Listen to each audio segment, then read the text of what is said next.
नमस्ते विवेक सर, कैसे हैं आप? बस आपकी दुआएं हैं। अभी मैं देख रहा था आपका आउटलुक का एक आर्टिकल आया है जिसमें आपको थ्रेट्स मिल रहे हैं। द कश्मीर फाइल्स, आपकी लेटेस्ट मूवी 11 मार्च को रिलीज़ हो रही है। जी जी जी। तो किस तरीके के थ्रेट्स, क्या, क्यों आ रहे हैं, क्यों लग रहा है आपको इतना विशियस अटैक्स हो रहे हैं आपके ऊपर? नहीं देखिए, दो तीन अलग तरह के अटैक हैं। एक है तो जो हमेशा करते रहते हैं, और जो ट्रोलिंग जिसको बोलते हैं। हाँ, और यानी ट्रोलिंग से मैं ट्रोल्स की बड़ी रिस्पेक्ट करता हूँ क्योंकि ट्रोल्स जो है ना, वो आज की तारीख में सभी झूठ बोल रहे हैं। हाँ। मीडिया झूठ बोल रहा है, पॉलिटिशियंस झूठ बोल रहे हैं, फिल्म मेकर झूठ बोल रहे हैं, हिस्टोरियन सभी झूठ बोल रहे हैं। इवन जो कहते हैं कि हम झूठ का पर्दाफाश करते हैं, वो भी झूठ बोल रहे हैं। तो सच कौन बोल रहा है? सिर्फ ट्रोल्स सच बोल रहे हैं। और चूंकि वो सच इतना घिनौना और कड़वा होता है, इसलिए ट्रोल्स को लोग बुरा मानते हैं। तो मैंने तो एक आर्टिकल भी लिखा था बहुत पहले, ट्रोल्स को कई कैटेगरीज में बांट के अच्छा। उनकी बड़ी बड़ाई में लिखा था। लेकिन वो ट्रोल्स को मैं हैंडल कर सकता हूँ। एक तो वो है जो रेगुलरली गाली गलौज करते हैं, तो एक वो हो गया। एक है पॉलिटिकल टाइप के। अब हो सकता है उसमें कोई फारूक अब्दुल्ला की पार्टी का हो, कोई जो है वो उद्धव की पार्टी का, कोई तो अलग अलग लोग हैं। तीसरे जो हैं वो they mean you harm, they themselves can't harm. मतलब वो खुद आपको हार्म नहीं कर सकते, पर वो आपको चाहते हैं किसी तरह से आपको चोट पहुंचे। वो थोड़े खतरनाक होते हैं क्योंकि वो जब 5-6 खुराफाती लोग मिल जाएं, जैसे कोविड में बड़े एक्टिव हो गए थे। लेकिन जिस तरह का अभी मुझे थ्रेट्स आ रहे थे, वो संभव ही नहीं अगर उसके पीछे कोई एक ऑर्गेनाइज पॉलिटिकल या कोई पावर नहीं हो, सेंटर नहीं हो उसके पीछे, तो नहीं है। क्योंकि जब लोग आपके मूवमेंट के बारे में बात करने लगे तो बात थोड़ी चिंता की हो जाती है। ट्रोल्स और ये सब लोग आपके मूवमेंट के बारे में बात नहीं करते हैं। तो then I got little worried and there were lots of bots, जो कि पाकिस्तानी चाइनीज बॉट्स हैं। पहले भी मेरे साथ हो चुका है। महाराष्ट्र गवर्नमेंट की जो साइबर पुलिस है, वो मेरे घर भी आई थी, बड़े मैंने मेरे को इंटिमिडेट भी किया था उन्होंने बहुत। लेकिन फिर जब बाद में उनसे लंबी बातचीत हुई, तो जो उनकी चीफ थी वो मेरी फैन ही निकल गई बाद में। अच्छा। हाँ, तो उनने कहा अब हम मजबूरी है, क्या करें। जो ऊपर लीडर्स लोग हैं उनने कहा है आपको एक साथ ऐसा करने का, पर आप अगर मेरी राय माने तो आप अपने सारे सबको अनफॉलो कर दीजिए, सब 0-0 कर लीजिए। फिर जब आपके नए फॉलोअर्स हैं तो आपको ये धीरे धीरे समझ में आने लगेगा कि कौन से उसमें पाकिस्तानी बॉट्स हैं, कौन से नहीं। और मेरा अकाउंट में बहुत बॉट्स, बहुत मूवमेंट रहता है उनका। अच्छा। तो इसलिए ये थ्रेट की सारा था। तो मैंने फिर अपने अकाउंट को डीएक्टिवेट कर दिया। आई सेड पहले तो वो बॉट्स हट जाए 2-3 दिन में, फिर ट्रोल्स भी थोड़ा उनका ध्यान इधर उधर हो जाए, सो दैट वी नो कि who are the people who are persistent about it. हाँ, मुझे लगा कि आपका सस्पेंड हो गया है अकाउंट या कुछ। नहीं, मैं ऐसा कुछ लिखता नहीं हूँ कि कोई सस्पेंड करे मेरा अकाउंट। वैसे कंट्रोवर्सी होती रहती है। तो ये कश्मीर फाइल्स बनाने का जो आइडिया आया, ये, या इंस्पिरेशन कहूँगा, आइडिया तो मतलब होगा ही, लेकिन एक उसके लिए बहुत एफर्ट लगता है। मूवी ऐसे ही नहीं बनती है। तो आपने जितना मतलब अपना टाइम, पैसा, सब कुछ मेहनत इन्वेस्ट किया है इसमें, तो क्या इंस्पिरेशन था, क्या सोचा कि भाई ये तो अब मेरे को इस पे बनानी ही है? मैं ईमानदारी से अगर बोलूँ सत्य, तो कोई ऐसा मेरे दिमाग में था नहीं कि मुझे कश्मीर के ऊपर फिल्म बनानी है। क्योंकि मुझे पता था कि ये एक बहुत ही मुश्किल काम है। यानी अब देखिए, ठीक है तुम लड़ो हम तुम्हारे साथ हैं, वो सब अपनी जगह है, तो साथ साथ में चलें लोग। वो तो होता नहीं है, सब चाहते हैं इस पे बना दो, उस पे बना दो, और मैं धीरे धीरे ये हो जाए कि मुझे घर बेचना पड़े अपने एक दिन सड़क में, उसके लिए भी तैयार हूँ। लेकिन उससे फिर फ़ायदा क्या होगा? जो लोग कहते हैं कि हाँ चलो हम तुम्हारे साथ हैं, वो सिनेमा हॉल में तो आते नहीं फिर टिकट खरीद के। अगर आते होते तो ताशकंद फाइल्स सबसे बड़ी हिट थी लास्ट ईयर की, पर वो 100 करोड़ का धंधा नहीं किया उसने। राइट? इतना ऐसा लगता है कि एक इकोसिस्टम है, जो आप करेंगे तो बवाल हो जाएगा, वैसा होता नहीं है। तो ये एक प्रॉब्लम है। पर हुआ क्या कि मैं एक बार अमेरिका में by chance global Kashmiri Pandit diaspora के जो को फाउंडर हैं डॉक्टर सुरेंद्र कौल, वो मुझे ह्यूस्टन में मिले। बड़े सीनियर डॉक्टर हैं, बड़े इज्जत है उनकी दुनिया पर, समाज में। तो उन्होंने मुझसे कहा, विवेक जी आप हमारे कश्मीरी पंडितों के प्रॉब्लम पे कुछ क्यों नहीं बनाते हैं? मैंने कहा, अरे आप क्या, सबसे बड़ा प्रॉब्लम तो ये है कि आप लोग की कोई इमेजरी नहीं है।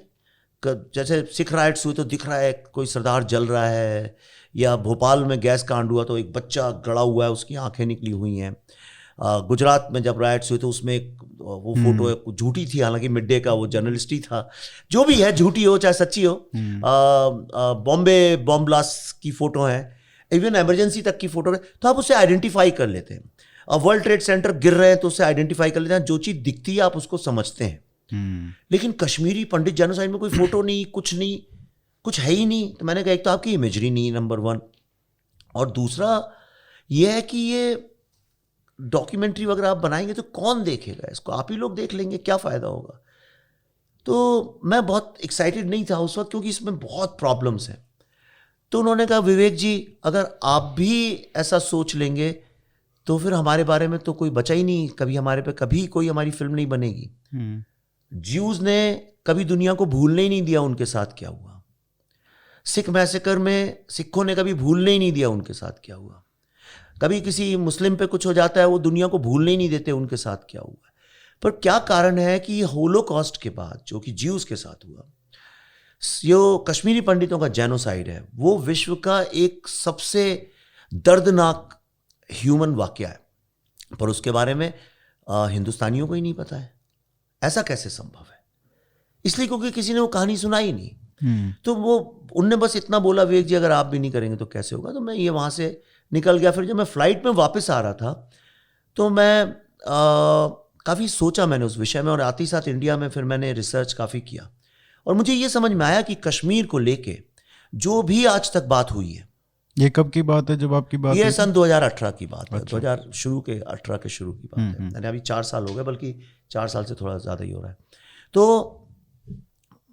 और आते ही साथ मैं लैंड किया, और मैंने उतरते ही साथ फ़ोन जब चालू हो जाता है, एक आध फ़ोन ड्राइवर आए वो के, फिर मैं मेरे दिमाग में घूम रहा था बहुत वो, क्या आपसे इतनी उम्मीदें हैं लोगों को भी? हाँ, मेरे से उम्मीद तो ठीक है, लेकिन मुझे ये लग रहा था कि ऐसा क्यों नहीं बनाया जब इस सब्जेक्ट में इतनी जान है। तो इस एक फिल्म मेकर के लिए तो स्टोरी बैठी हुई है ना, आपको कुछ करना ही नहीं है। तो मैंने जब रिसर्च किया तो मुझे एक बात समझ में आई कि कश्मीर को लेकर जो भी बात हुई है, जो भी नैरेटिव है, वो सारा पॉलिटिकल है। आप भी जो भी जानते हैं कश्मीर के बारे में, वही जानते हैं जो आपको पॉलिटिशियंस ने या मीडिया ने बोला है। उसके अलावा आपके पास तीसरी कोई जानकारी नहीं है। करेक्ट? तो मैंने कहा इसका जो ह्यूमन साइड है, जो ज्यूज ने किया, जो शिंडलर्स लिस्ट में किया, कैटिन में किया, 50 फिल्में बनी है, उसमें पियानिस्ट में, तमाम फिल्मों में किया है, तो वो हमने कभी किया ही नहीं है। हम जो देखते हैं वो हर समय पॉलिटिकल बात कि ये हुआ था, नहीं 4000 नहीं मरे थे, नहीं 219 मरे थे, नहीं तुम ये हो, तू मैं करके हमने उसको इतना ट्रिविलाइज कर दिया कि किसी को फर्क ही नहीं पड़ता इस सब्जेक्ट से। लेकिन ये जो इस्लामिक टेररिज्म है, मैं ये वर्ड ज़्यादा यूज़ कर नहीं रहा था, पर अभी मैं कुछ एक दिनों से इसको इसलिए यूज़ कर रहा हूँ, इस्लामिक टेररिज्म, क्योंकि वो इस्लामिक टेररिज्म के ही कारण हुआ है। तुम मुसलमान बन जाओ या भाग जाओ या मर जाओ, ये तो इस्लामिक टेररिज्म है ना, इसका तो और कोई रूप नहीं है। अगर इस्लामिक टेररिज्म नहीं था तो वो सरकारी बिल्डिंगों से या मीडिया हाउसेस से या किसी रेस्टोरेंट से लाउड स्पीकर क्यों नहीं बोल रहे थे, वो मॉस्क मस्जिदों से क्यों बोल रहे थे? राइट? और तो कहीं से वो आवाज़ नहीं उठी, और लोगों को मारने वाले सारे मजहब के ही नाम पे मार रहे थे। करेक्ट? तो मैंने कहा इसका एक दूसरा एंगल है ह्यूमन स्टोरी जो है, पर ह्यूमन स्टोरी का मतलब ये नहीं है कि ह्यूमैनिटी कितनी अच्छी होती है। ह्यूमैनिटी कितनी अच्छी होती नहीं होती है मैंने देखा ही नहीं, मैंने अच्छी ह्यूमैनिटी आज तक देखी नहीं है। मैं इस विश्व में इतने सालों से हूं, यानी 50 लगभग 5 डिकेड्स होने आ गए, मैंने कभी अच्छी ह्यूमैनिटी देखी नहीं। मुझे जो लोग कहते हैं ह्यूमैनिटी उसका रूप मैंने देखा नहीं। मैंने तो लोगों को एक दूसरे का बुरा करते हुए ही, एक दूसरे को गाली देते ही हुए, दूसरे से जलन से भरे हुए, और एक दिन विश्व के इतिहास में ऐसा नहीं हुआ जब कहीं वॉर ना हो रहा हो, जहाँ पे कत्लेआम अब भी राइट ना हो। अगर आप चेक करें विश्व में कहीं ना कहीं कोई किसी को मार रहा होगा और बाकी दुनिया चुप बैठी होगी, क्योंकि जब ये इनह्यूमन ट्रेजेडीज होती हैं, पॉलिटिशियंस और मीडिया उसको कैप्चर कर लेते हैं अपने इंटरेस्ट के लिए, तो ह्यूमन स्टोरी पीछे खो जाती है। तो मैंने कहा क्या ये संभव है कि इसकी ह्यूमन स्टोरी बनाई जाए और लोगों को बताया जाए कि ह्यूमैनिटी जब होती है तब क्या होता है। मुझे पता नहीं है, मैंने देखा नहीं, इसलिए मैं सोच भी नहीं सकता कि ह्यूमैनिटी होती है तब क्या होता है। लेकिन ये मुझे समझ में आ गया कि जब ह्यूमैनिटी नहीं होती है तब क्या होता है। राइट? जब इनह्यूमैनिटी सवार हो जाती है तब क्या होता है। तो ये फिल्म, उसके बाद फिर मैंने कहा, तब तक ये नहीं सोचा था कि फीचर फिल्म बनाएगी, डॉक्यूमेंट्री बनाए। तो फिर मैंने और पल्लवी ने ये कहा कि यार हम जो ये फर्स्ट जनरेशन विक्टिम्स हैं, ज्यूज के साथ जब होलोकॉस्ट खत्म हुआ तो वहाँ की जो गवर्नमेंट थी उन्होंने एक वॉर ट्रिब्यूनल बनाया और उसमें जितने लोगों के साथ अत्याचार हुआ था उनको वीडियो के सामने बैठा दिया, कुछ बोला नहीं, कैमरा रख दिया, कहने बस अपनी कहानी बताओ, हमें मतलब नहीं सही है गलत है झूठ है क्या, हमें चेक भी नहीं करनी, तुम बस बताते जाओ सब लोग। उनको रिकॉर्ड कर लिया, दुनिया भर में उन्होंने होलोकॉस्ट म्यूजियम खोल दिए, मैं अभी 4 में होके आया हूँ अमेरिका, सब जगह उन्होंने खोल दिए, उसको ज्यूज लोगों ने ही फंड किया हुआ है।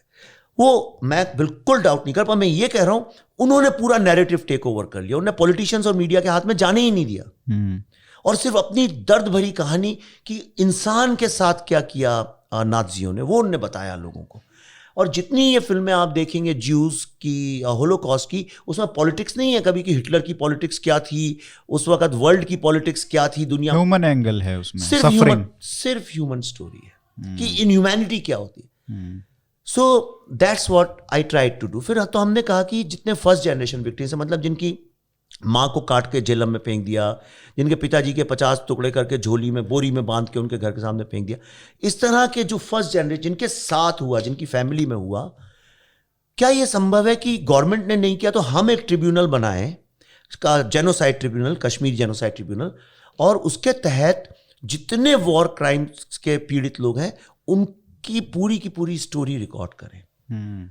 और फिर हमने वो मुहिम चालू की और लगभग 1-1.5 साल तक हम लोग जहां विश्व में फैले हुए हैं, चाहे हम अमेरिका में किया, यूके में किया, हमारे साउथ अफ्रीका में जो है बहुत ही सक्सेसफुल कम्युनिटी है, मतलब देखो आप, वो भी बताता हूँ आपको, मैं उस पे आता हूँ। तो हमने इन सब जम्मू में, बम्बई में, पुणे, जहां भी फैले हुए हैं, तो ऐसे करीब 600-700 लोगों का, 700 प्लस लोगों का हमने वीडियो टेस्टिमोनियल उनके घर जाके किया, उन्हें कहीं बुलाया नहीं, हम उनके घर गए, उनके साथ खाना खाया, उनको ओपन अप होने में भी बहुत टाइम लगा। वो जब टेस्टिमोनियल्स रिकॉर्ड हो गए तो फिर हमने उनको ऑथेंटिकेट किया, मतलब अगर 100 लोगों ने कुछ बोला तो उसके बीच के कॉमन डिनोमिनेटर क्या है, वेन डायग्राम में जो कॉमन ओवरलैप सबसेट होता है, तो वो निकाला। फिर उसको हमने इंटरनेशनल और नेशनल न्यूज़ से वेरीफाई किया। फिर जो उस वक्त गवर्नमेंट ऑफिसर्स थे, लेफ्टिनेंट गवर्नर जगमोहन जी, उस वक्त के डिविजनल कमिश्नर बायका जी जो जम्मू में है, तो इस तरह पुलिस ऑफिसर्स, आईजीज, उन सब के साथ बातचीत करके finally we found the meat of the story और फिर उसको हमने वीव करके एक टाइमलाइन में फिल्म बनाई है। तो ये जो मिलने का जो कहानियां हैं, 600-700 लोग, बहुत मतलब मेहनत का काम है। 700 लोगों के टेस्टिमोनियल्स, अगर आप वैसे भी, मैं चाहूँगा कि अगर कभी फ्यूचर में हो तो आप उसको भी एक पब्लिश करें कहीं पे, क्या उसका भी कोई प्रोजेक्ट है आपके दिमाग में? मैं उसका सोच रहा हूँ, कुछ करूँगा। एक हमने उसका एक कंसाइज 20 मिनट का बनाया था जो अभी अमेरिका में कई जगह सेनेटर्स और कांग्रेसमैन को भी दिखाया, पर उसका मैं सोच रहा हूँ वो सारे, क्योंकि वो तो $1 मिलियन चीज़ है जो गवर्नमेंट ऑफ इंडिया को करना चाहिए था, वो काम किया है, तो उसको वीव करके एक वेब सीरीज उसकी मैं बनाऊंगा ये फिल्म के रिलीज के बाद। तो कौन सी ऐसी स्टोरीज थी जो आपको लगा कि यहाँ तो मतलब अति हो गई, जो आपके दिल को, मतलब सब सारी ही ऐसी थी, लेकिन कुछ होता है कि हाँ यार इससे ज़्यादा खतरनाक क्या हो सकता है? हाँ, पर मैं चाहता हूँ कि लोग फिल्म देखें और अपने आप समझेंगे। अभी मैं बोलूँगा तो फिर वो आप सेकेंड हैंड फिल्म देखेंगे, यानी आप विंडो शॉपिंग करेंगे, आपको पहले से पता होगा इसके अंदर क्या है।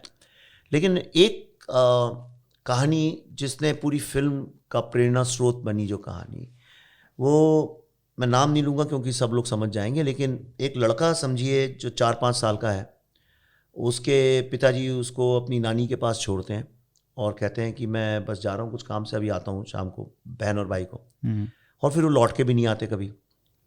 और उसके बाद उनके घर कोई पता पूछने आता है कि वो कहाँ है, आपको पता है क्या? तो कहती नहीं वो तो आए नहीं है, तुम ही ढूंढ लो। उनका दोस्त आता है, एक मुस्लिम दोस्त आता है, तुम ढूंढाओ बेटा। तो कहता है वो मिल नहीं रहे हमको, आपको पता चले तो आप बताना। और वो निकल जाता है। वो खिड़की से देखती है तो उन्हीं का स्कूटर चला रहा था, बच्चों के पिताजी का। और तो जब पता चला कि उनको वो डिसअपियर हो गए हैं और कत्लेआम हो गया है, तो वो नानी उन बच्चों को लेके वहाँ से निकल गई और उन बच्चों को कभी बताया नहीं उनके साथ क्या हुआ, स्पेशली था लड़के का। और वो पूना पढ़ने आ गया, और जब वो 18-19 साल का था तब एक दिन उसने अपनी बहन की ड्रॉर खोली, एक पेपर कटिंग कुछ मिली, तब उसको समझ में आया उसकी माँ के साथ क्या हुआ था। कश्मीर जेनोसाइड का ही सबसे भयावह किस्सा है। तब मुझे ये लगा कि अगर आप 18 और नानी ने उसको पता नहीं लगने दिया था। उन्होंने बोला था तुम्हारे पेरेंट थाईलैंड गए थे, वहाँ शायद एक्सीडेंट हो गया, कुछ हो गया, वो भी थोड़ा बड़ा होने के बाद। तो बच्चे इस बात को एक्सेप्ट कर लेते हैं, हो सकता है एक्सीडेंट हो गया, मैं अनलकी हूँ। लेकिन जब उसको पता चला तब उसकी पे क्या बीती होगी। मुझे इस तरह की चीज़ें ज़्यादा टच करती हैं। देखिए, एक हादसा हुआ, उसमें कई लोग मर गए, लेकिन उसके बाद हमने कितनी इनजस्टिस की बचे हुए लोगों के साथ, वो ज़्यादा दर्दनाक कहानी होती है। तो उसने मुझे झंझोर के रख दिया, और वही फिल्म का प्रेरणा स्रोत है, वही फिल्म का सूत्रधार भी है। ट्रेलर देख रहा था मैं अभी, बहुत पावरफुल ट्रेलर है। मुझे नहीं लगता कि पिछले कई सालों में इतना पावरफुल ट्रेलर और सिनेमैटिक जो एक्सपीरियंस है, जो विजुअल्स हैं और जो एक्टिंग है एक एक कैरेक्टर का, वंडरफुल। तो मैं, एक तो आपका प्रोजेक्ट इतना इम्पोर्टेंट है, उसके लिए बहुत बहुत धन्यवाद। और जिस तरीके से एग्जीक्यूट किया है, एटलीस्ट ट्रेलर से लग रहा है कि बहुत ही ज़बरदस्त काम किया है सभी ने। तो उसके लिए भी आपको बहुत बहुत शुभकामनाएं मैं देना चाहूँगा। ये इस तरीके की जो कहानियाँ आपने, ताशकंद फाइल बनाया, कश्मीर का अभी नया मूवी आ रहा है, उससे पहले बुद्धा इन अ ट्रैफिक जैम, और उस पर तो आपने पुस्तक भी लिखी जी। तो पहले जो आप मूवी बनाते थे जैसे हेट स्टोरी, चॉकलेट, वो सब, और उसके बाद जो अभी का पीरियड है पिछले 6-7 साल से, क्या आप में ये आया कि अब मुझे थोड़ा इस तरीके का सिनेमा मेरे को बनाना है, इस तरीके की कहानियाँ मेरे को बतानी है लोगों को? तो वो क्या चेंज था जो आपके इसमें करियर में, या आपने सोचा कि अब मेरे को इस तरीके की कहानियाँ बतानी है लोगों को? उसमें देखो 2-3 चीज़ें मिक्स होती हैं। कभी भी कोई चीज़ आपके जीवन में जब एकदम 180 डिग्रीज परिवर्तन होता है, तो वो कभी भी ओवरनाइट नहीं होता है। हमें लगता है ओवरनाइट है, लेकिन ओवरनाइट नहीं होता है। कई लोग कहते हैं मैं सुबह उठा और मैंने शराब पीनी छोड़ दिया, सिगरेट पीनी छोड़ दी। वो नहीं होता। बहुत दिनों से आपके दिमाग में चल रहा होता है, सबकॉन्शियस में बैठता है, और जब आपका माइंड रिजॉल्व कर लेता है उसको, और आपके माइंड को समझ में आ जाता है, बॉडी और माइंड में सिंक हो जाता है, तब आप छोड़ते हैं। तो हुआ क्या, देखिए, आप पता नहीं मेरा बैकग्राउंड जानते हैं कि नहीं जानते, मैं बड़ा यूनिवर्सिटी पॉलिटिक्स में बहुत एक्टिव था। अच्छा। जी, और मैं बहुत एक्टिव था, और मैं पहले तो कम्युनिस्ट लेफ्टिस्ट लोगों के साथ जुड़ा, और धीरे धीरे वो लेफ्ट, आप नक्सलिज्म पे ही पहुंच जाते हैं। वो सारे आज जो नारे लगाते हैं सब ये लोग, वो सब नक्सलिज्म के हैं एक्चुअली, कम्युनिस्ट लोगों के नहीं है। कम्युनिस्ट लोगों का तो हम देखेंगे है फैज़, पर ये फैज़ वाला नहीं करते हैं। ये जो आज़ादी के हैं, तुम भी बोलो आज़ादी और संघवाद से आज़ादी, ये सब नक्सल लोगों के हैं। क्योंकि उनकी बीट भी अगर देखें तो वो फोकस है बस्तर आदिवासियों वाली बीट पे है। सही कह रहे हो। तो जब मैं फिर एडवर्टाइजिंग में चला गया, हार्वर्ड गया, पढ़ने गया, वहाँ पे मैंने कोर्स किया ऑर्गेनाइजेशन एंड मैनेजमेंट में। फिर वहाँ वर्ल्ड की नंबर 1 एडवर्टाइजिंग एजेंसी ज्वाइन की।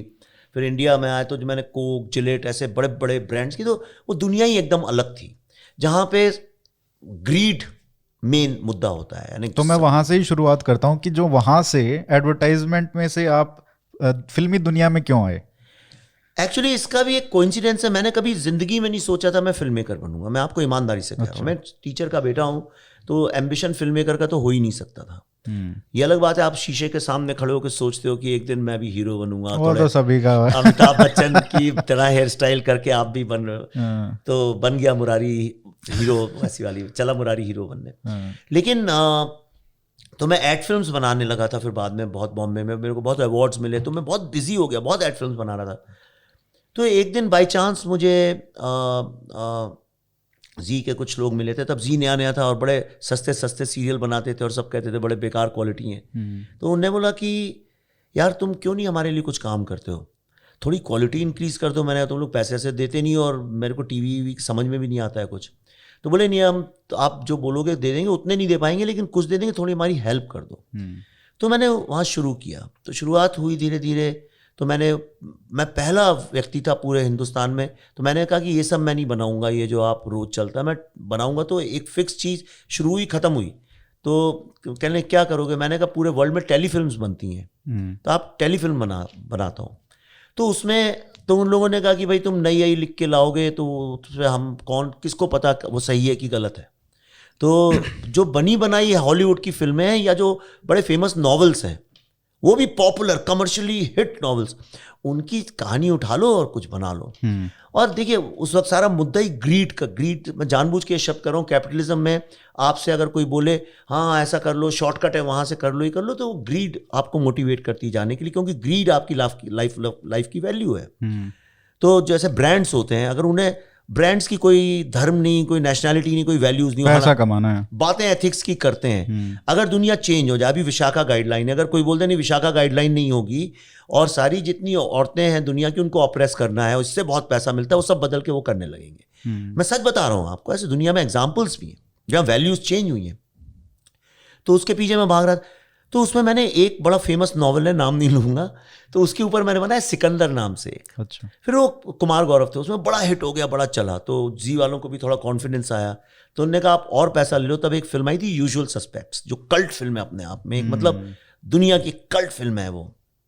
तो कहने लगे, उस वक्त उसका बड़ा नाम हो गया था, तो उन्होंने बोला अब इसके ऊपर बना दो, स्विट्जरलैंड वगैरह जाकर शूट करो, लगे बड़ा बड़ा। तो मैंने वो वहाँ जाकर शूट किया। तो उसको देख के एक कोई प्रोड्यूसर थी लंदन में, तो कुछ 2-3 औरतें लंदन में थी, उनने देखा तो बोली हमको इस बंदे के साथ यही चीज़ फीचर फिल्म बनानी है। अच्छा। तो मैं एक दिन एक एड फिल्म शूट कर रहा था, तो किसी ने बोला मिलना चाहती हैं, मिलने गया, उन्होंने बोला आप हमको अगर 1-2 स्टार ले आओ इसमें तो आप ये फिल्म बनाइए हमारे लिए। और कुछ किस्मत ऐसी थी, मैं बाहर निकला वहाँ से तो मुझे अरशद वारसी मिल गया सामने ही। कहना क्या चल रहा है ब्रो एंड ऑल दैट। मैंने कुछ नहीं यार। तो उसने मुन्ना भाई MBBS की थी। अच्छा। लेकिन उसको कुछ काम नहीं मिल रहा था उसके बाद, यानी कुछ ऐसा काम नहीं था। तो मैंने कहा घर आ जा, चल ऊपर आ। ऊपर आया, मैंने उसे 10-15 मिनट लैपटॉप पे कुछ दिखाया। मैंने कहा ऐसा कुछ यार बनाने का चल रही है बातचीत, करोगे क्या? कहता देखा, कहता हाँ करूँगा। और फिर उसके बाद अगले दिन मैं था तो मुझे सुनील शेट्टी का मैनेजर मिल गया। कहना सर, अन्ना बोलते हैं उनको, सर कहने लगे अन्ना के लिए सर कोई प्रोजेक्ट हो तो बताओ। अरे मैंने हो क्या, मेरे से एक प्रोड्यूसर ने ऐसा बोला है। कहता अभी चलोगे? मैंने कहा चलो। मैं गया, उनने देखा, 15 मिनट में वो ओके हो गया। तो फिल्म चालू हो गई वहां से। तो कुछ सोचा नहीं था क्या बनाएंगे। इरफान भी था ना? इरफान भी था जी। इरफान को एक्चुअली तीसरा बंदा इरफान ही मैंने साइन किया था। एक कहीं कॉफी शॉप में मिले इरफान को, तो मैंने कुछ बताया भी नहीं। मैंने कहा ये फिल्म है। कहता उसमें कौन सा रोल मुझे करना है। तो मैंने कहा तू चुन ले जो भी तेरे को करना है। तो पहले तो उसने दूसरा, पर बाद में उसको थोड़ा लालच आ गया, तो उसने बोला नहीं यार मैं वो करूंगा, लंगड़े वाला रोल करूंगा, वो जो उसमें था यूजुअल सस्पेक्ट्स, केविन स्पेसी। हाँ, केविन स्पेसी।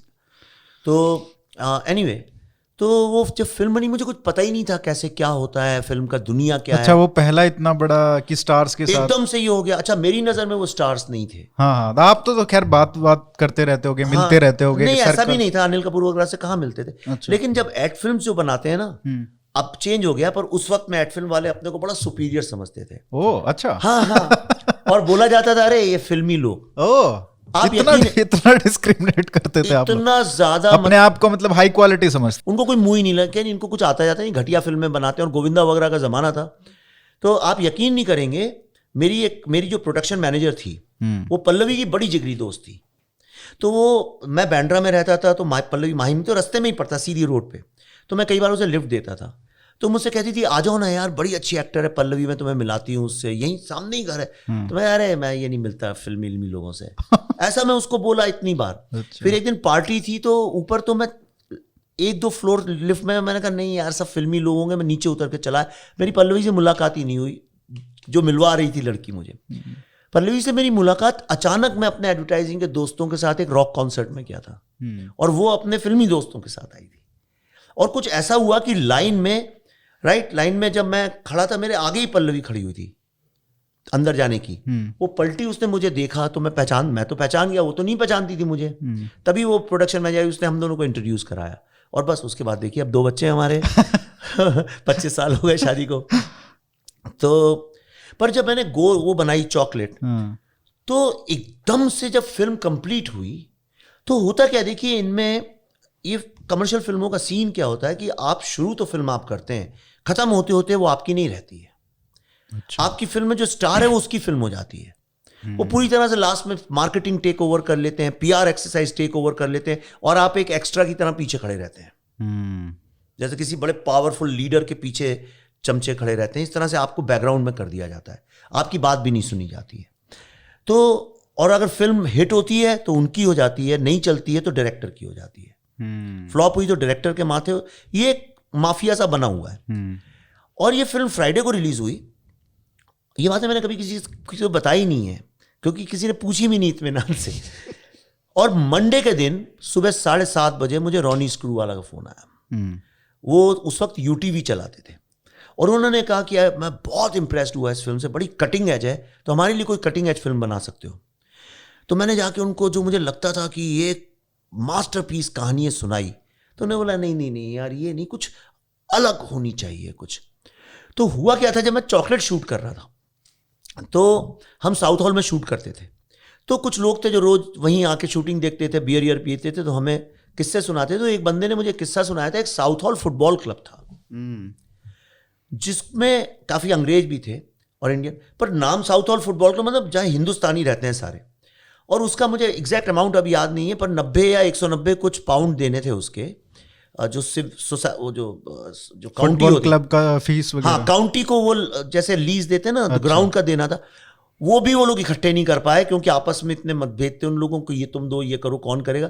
उस चक्कर में वो क्लब ही बंद हो गया। बताओ, 200 पाउंड पे ऐसे ही कुछ अमाउंट था, एग्जैक्ट मुझे पता नहीं तो कल को लोग गाली मार देंगे। Fact check. नहीं साहब, 185 था, आपने 190 बोला, तो वो ऑल्ट न्यूज वगैरह वाले और नोबेल प्राइज विनर कल को बन गए वो लोग, तो मेरी बेइज्जती भी हो जाएगी। नोबेल प्राइज वालों ने कर दिया।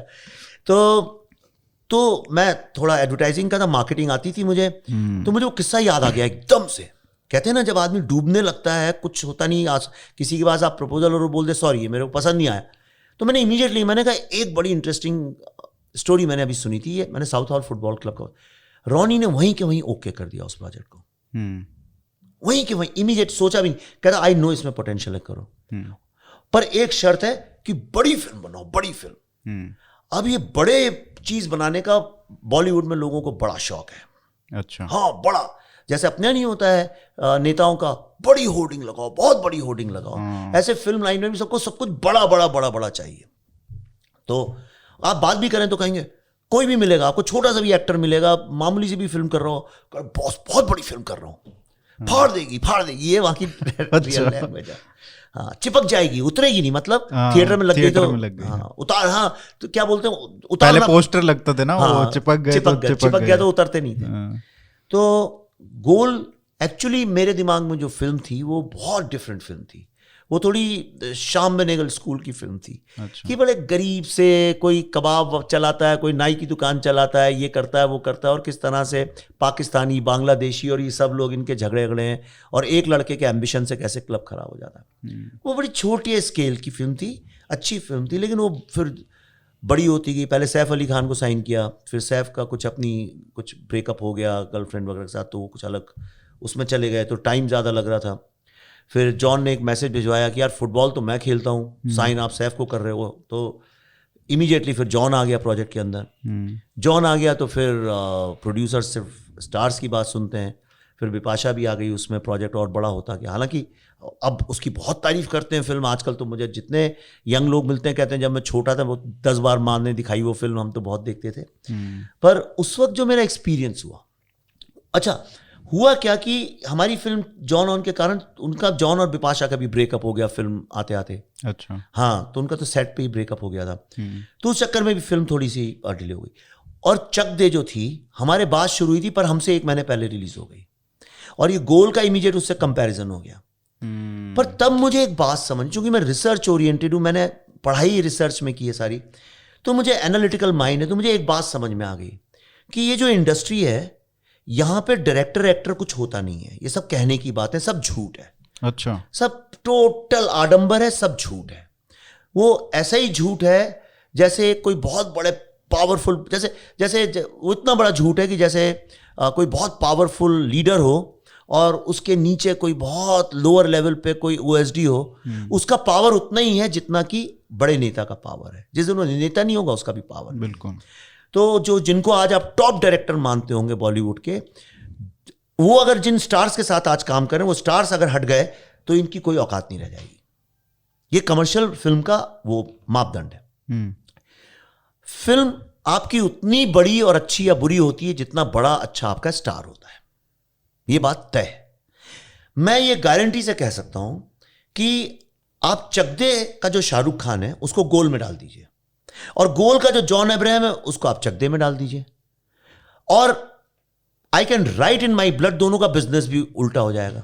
चकदे ने अगर 100 करोड़ का बिजनेस किया शाहरुख खान के साथ, और गोल ने अगर 40 करोड़ का बिजनेस किया जॉन अब्राहम के साथ, और जॉन अब्राहम को आपने चकदे में डाल दिया तो चकदे का बिजनेस 40 करोड़ होगा, और शाहरुख खान गोल में आ गया तो गोल का 100 करोड़ होगा। तो क्या ये एक्टिंग क्वालिटी है या स्टार के जो वैल्यू है वही है? हाँ, स्टार की वैल्यू से चलता है सारा, स्टोरी वर्क वगैरह कोई मैटर। अरे आप आज अगर किसी बड़े स्टार को साइन जब कर लेते हैं तो कहानी अगर आप सुनाना भी चाहें तो कोई जानना नहीं चाहे, कहते पागल हो गए कहानी लिखोगे, क्या बात कर रहे हो? बिल्कुल, आप बोल दीजिए अच्छा चलिए मैंने ये टॉप 3 में से एक स्टार को साइन किया है, हाँ। और मुझे जरा 2 साल दीजिए, मैं कश्मीर फाइल्स बनाना चाहता हूँ, रिसर्च करूंगा।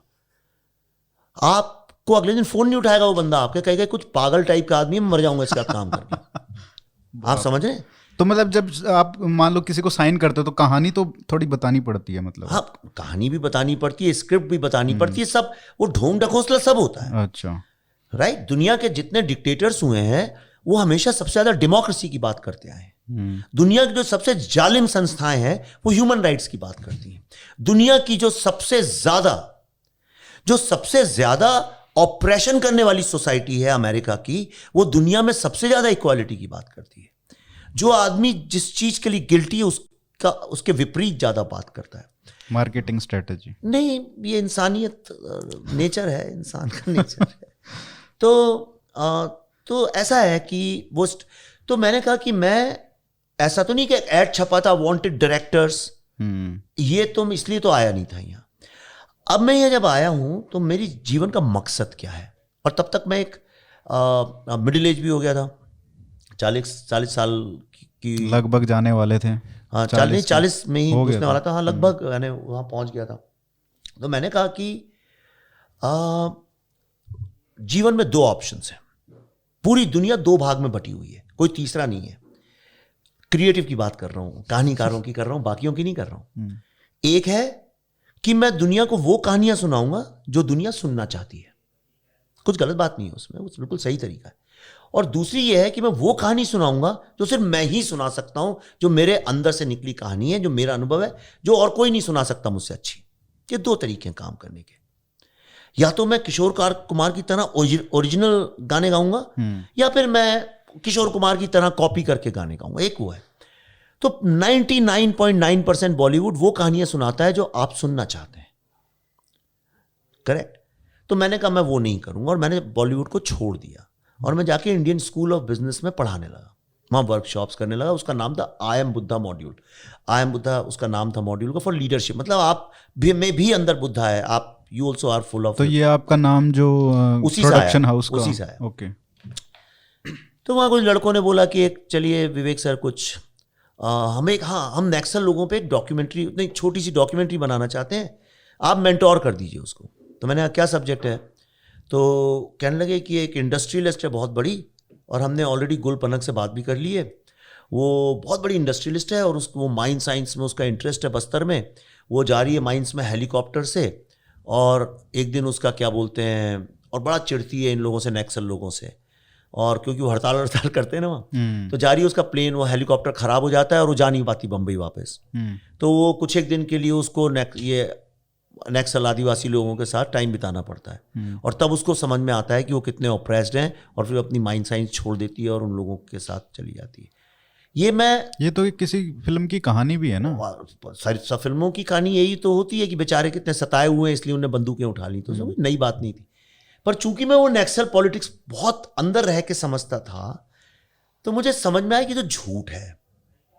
मैंने कहा मर गए, अगर ये मैं नहीं कोई और लड़के किसी और से मिल गए और उसने बना दी, तो झूठ की ये दास्तान में एक और मेडल छप जाएगा, एक और ट्रॉफी लग जाएगी। तो मैंने उनसे बोला कि तुम लोग फ्यूचर सीईओज हो, इसलिए तो आए हो, लाखों रुपए दे के पढ़ रहे हो, तो पता नहीं 20-24 लाख 25 लाख रुपए कुछ फीस लगती है। मैंने कहा तुम फ्यूचर सीईओज हो, और तो मैंने कहा पैसे कहाँ से लाओगे? तो बोले हमने बचाए हुए हैं सेविंग्स। वो क्या है कि आईएसबी में आप पढ़ाई एमबीए शैम्बीए करने थोड़ा सा नौकरी करने के बाद करते हो, और ये सब कोई ड्यूश बैंक में है, कोई गूगल, बड़ी बड़ी कंपनियों में काम करते हैं लोग, उस तरह का। तो उन्होंने कहा हमारे पास पैसे, तो हम सब लोग अपने 20-20 हज़ार रुपये जोड़ के कुछ 2-3 लाख रुपए जोड़ लेंगे, बना देंगे। मैंने कहा शर्म नहीं आती तुम लोगों को, अपने पैसे डाल रहे हो, फ्यूचर सीईओज हो तुम, अगर फंड नहीं रेज कर सकते हो आज की तारीख में एक फिल्म के लिए तो कैसे सीईओ बनोगे? तो मैंने ऐसे ही बोल दिया, रात को सब बियर पी रहे थे वहां बैठ के, तो बोल दिया हंसी मजाक में। फिर मैं चला गया न्यू ईयर मनाने, उन लोगों का फोन आया 6-7 दिन बाद, कहते हैं हमने पैसे, हम फंडर से बात हो गई है, कितने पैसे चाहिए? नहीं हाँ कह रहे फंडर से बात हो गई है तो वो पैसे देने को तैयार है। मैंने कहा कितने पैसे दे रहा है? कहता है 1 करोड़। क्योंकि भाई जिसने कभी जिंदगी में देखी नहीं बड़ी चीज हो तो उनको लगा ये इतना, अरे मैंने कहा मर गए, 1 करोड़ में फिल्में नहीं बनती हैं बॉस, बनी नहीं सकती, असंभव है। लेकिन वो फिर कैसे बनी, उसके लिए Buddha inner traffic jam, urban Naxals book है। एक्चुअली अर्बन नक्सल्स बहुत लोग सोचते हैं 100% पॉलिटिकल बुक है, ऐसा है नहीं। वो एक स्मॉल टाउन मिडिल क्लास लड़के लड़कियों की कहानी है। उससे ये समझ में आता है कि उनकी जो सक्सेस की, जो ग्रोथ की जो रास्ता है, क्यों सक्सेसफुल नहीं हो पाते हैं, बिकॉज ये अर्बन नैक्सलिज्म जो है वो घुसने ही नहीं देता उसके लिए के अंदर। ये बुक है, पर उसमें ये भी है कि फिल्म में मुझे जो जो बाधाएं आई वो आपको भी आएंगी। तो वहां से ये जर्नी शुरू हुई। फिर मैं 2010 में हमने वो फिल्म बनाई थी, 2016 में रिलीज हुई वो, 6 साल। 2010 में बन चुकी थी वो? जी हाँ, वो तो पास आउट करके 2010 में निकल गए ना स्टूडेंट्स, उसके बाद तो बना ही नहीं सकते थे। अच्छा। और आप ये देखिए वो फिल्म मामी में इंडिया गोल्ड कैटेगरी में सिलेक्ट हुई थी, मतलब इंडिया की जो 5 बेस्ट फिल्म्स थी उस साल की, उसमें वो सिलेक्ट हुई थी। लेकिन जब उसमें हमें बुलाया गया, भाई नॉमिनेट जब आपकी फिल्म हुई तो आप तो सबसे बड़े आदमी हो गए, पर मामी फेस्टिवल उसी साल मेरी बदकिस्मती से, पहले शाम बेनेगल वगैरह देखते थे और बड़ा दिल पैशन से करते थे, तो वो पैसे ज़्यादा नहीं थे तो वो लोग हट गए। और ये विदु विनोद चोपड़ा की वाइफ का क्या नाम है, शिकार के डायरेक्टर जो हैं अनुपमा चोपड़ा, और आमिर खान की वाइफ किरण जी, उनने टेक ओवर कर लिया उसको। अच्छा। उनने टेक ओवर किया उसे।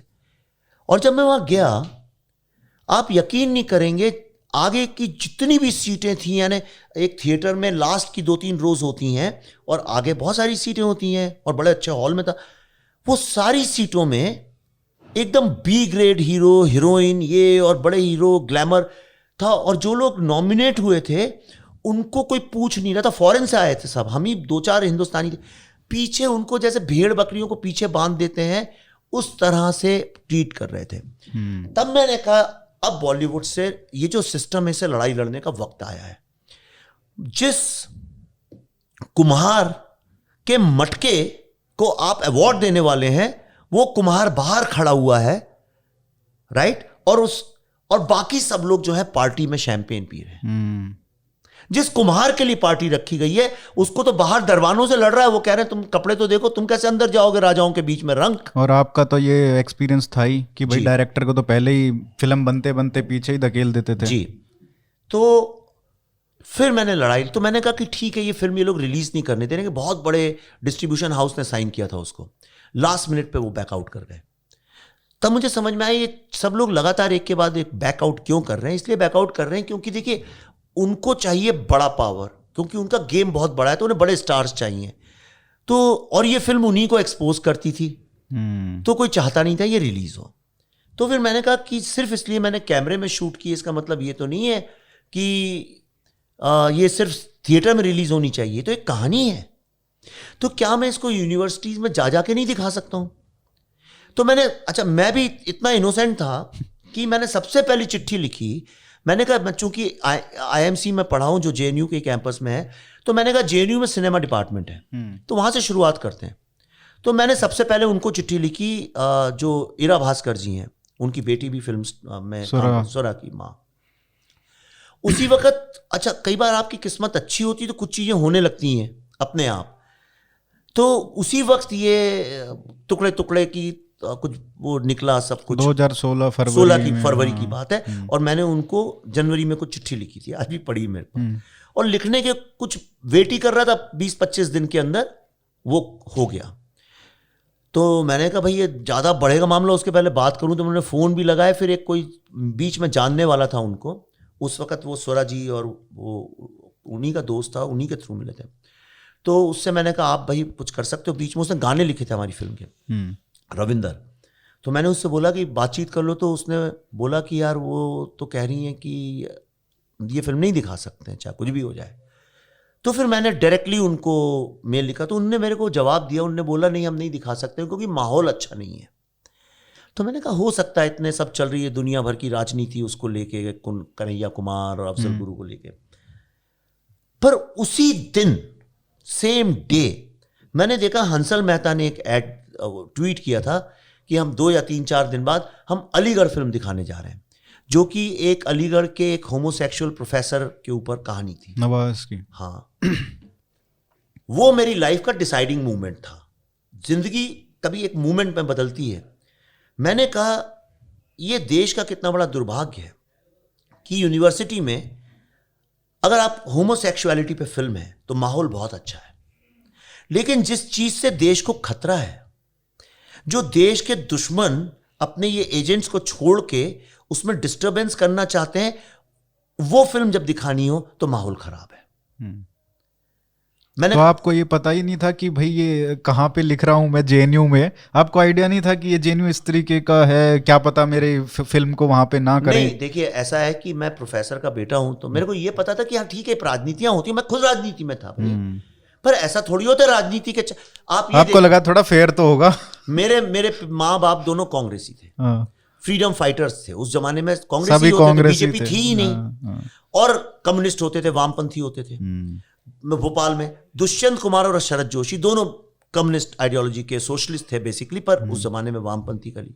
और दोनों मेरे घर में रात को 2-2 घंटे बैठते थे। दुष्यंत जी ने तो मेरी किताब भी मेरे पिताजी को कहीं पे एक जगह समर्पित की थी, कविताएं। हाँ, शरद जोशी वगैरह से तो बहुत हमारे घरेलू ताल्लुकात थे, अभी भी उनके बच्चों से मेरे बिल्कुल घर जैसी ताल्लुकात हैं।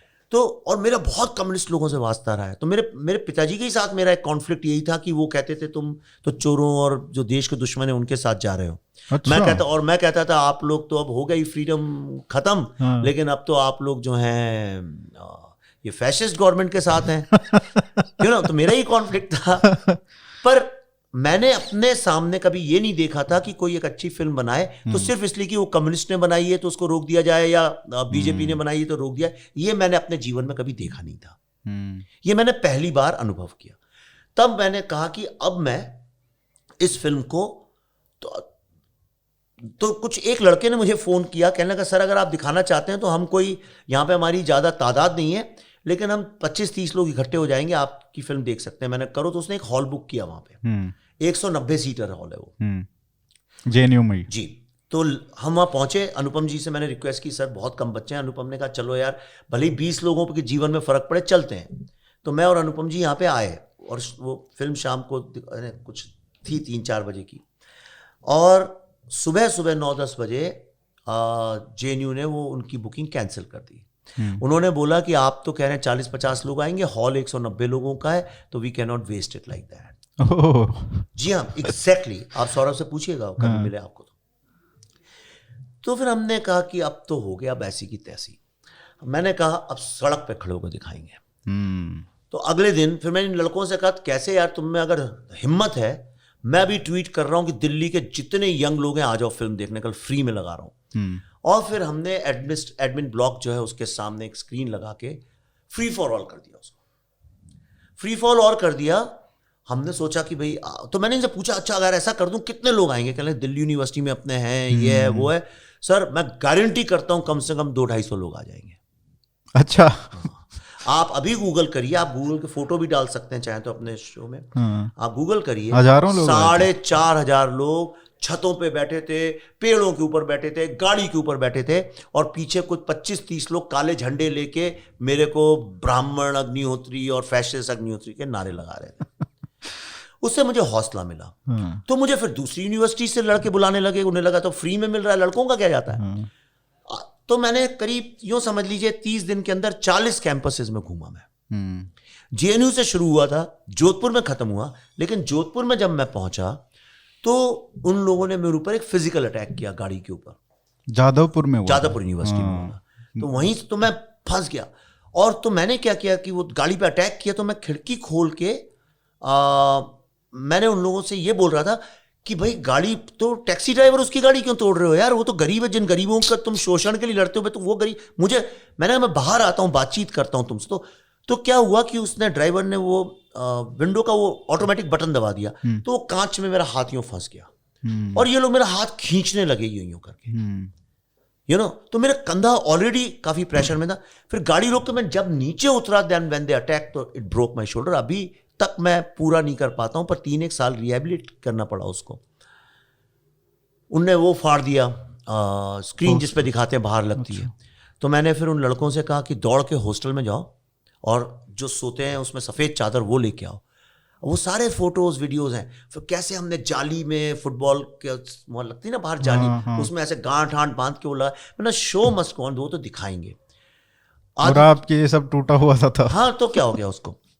और फिर उनके रजिस्ट्रार आ गए, उन्होंने बीच में फिल्म रुकवा दी। बड़े नाटक हुए उसमें। फिर रात को मारा पीटी हो गई, स्टूडेंट्स अरेस्ट हुए, खून बहा, सब कुछ हुआ। फिर ममता जी की सरकार ने मेरे को सिक्योरिटी दी एयरपोर्ट तक जाने की, तो किसी तरह से मैं लौट के आया। ये जो पूरा अनुभव था, मुझसे हरी किरण जी ने बोला, विवेक इस अनुभव को एक किताब में लिखो। मैंने सपने में नहीं सोचा था मैं कभी किताब लिखूंगा। किताब लिखी कैसे जाती है मुझे ये भी नहीं पता था। मुझे तो वो 100 पन्ने की स्क्रिप्ट लिखनी आती थी जो टेक्निकल होती है। फिर धीरे धीरे धीरे मैंने वो किताब लिखी और 2018 में रिलीज हुई, और उसके बाद आज आपके सामने बैठा।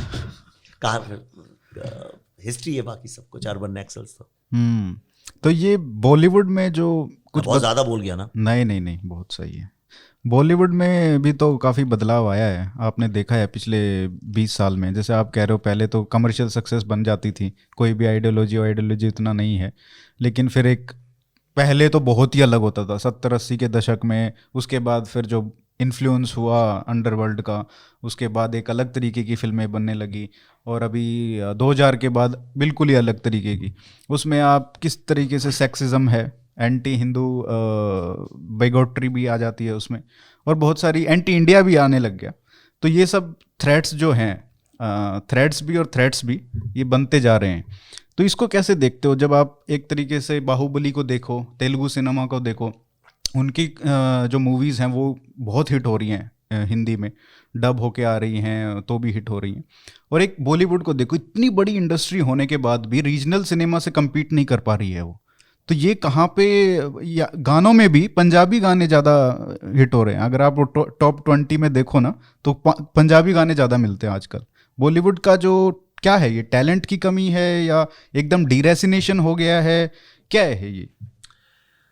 पहली बात तो बॉलीवुड है क्या? बॉलीवुड कोई एक फैक्ट्री नहीं है जहाँ लोग काम करने जाते हैं, या कोई एक ऑफिस है जिसका सीईओ और कहता वैसा होगा। बॉलीवुड स्वतंत्र लोग हैं, अपना आते हैं काम करने और उसको करते हैं। इसलिए थोड़ा और भी अचंभित करने वाली बात है। मैं आपको बताना चाह रहा हूँ।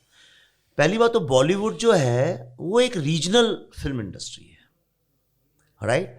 चूंकि हमारा जो मीडिया है वो दिल्ली और बंबई में बेस्ड है, इसलिए हमको ऐसा लगता है, और भारत में हिंदी बोलने वालों को माना जाता है यही भारत है, यही है असली भारतीय।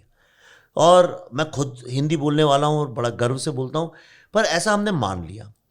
यह है Hindi film industry. Actually Marathi film industry Bombay में कितनी अच्छी फिल्में बनाते हैं, यानी अचंभित हो जाएंगे कि इतनी अच्छी फिल्में जमीन से जुड़ी मिट्टी की कहानियां बनाते हैं। तेलुगु फिल्म इंडस्ट्री कहाँ है? हैदराबाद में है। तमिल फिल्म इंडस्ट्री कहाँ है? चेन्नई में है। बंगाली फिल्म इंडस्ट्री कहाँ है? कलकत्ता में है। हिंदी फिल्म इंडस्ट्री कहाँ है? महाराष्ट्र में। लखनऊ में नहीं है, दिल्ली में भी नहीं है, कानपुर में भी नहीं है, ग्वालियर में भी नहीं है, इलाहाबाद में भी नहीं है, वो है बंबई में।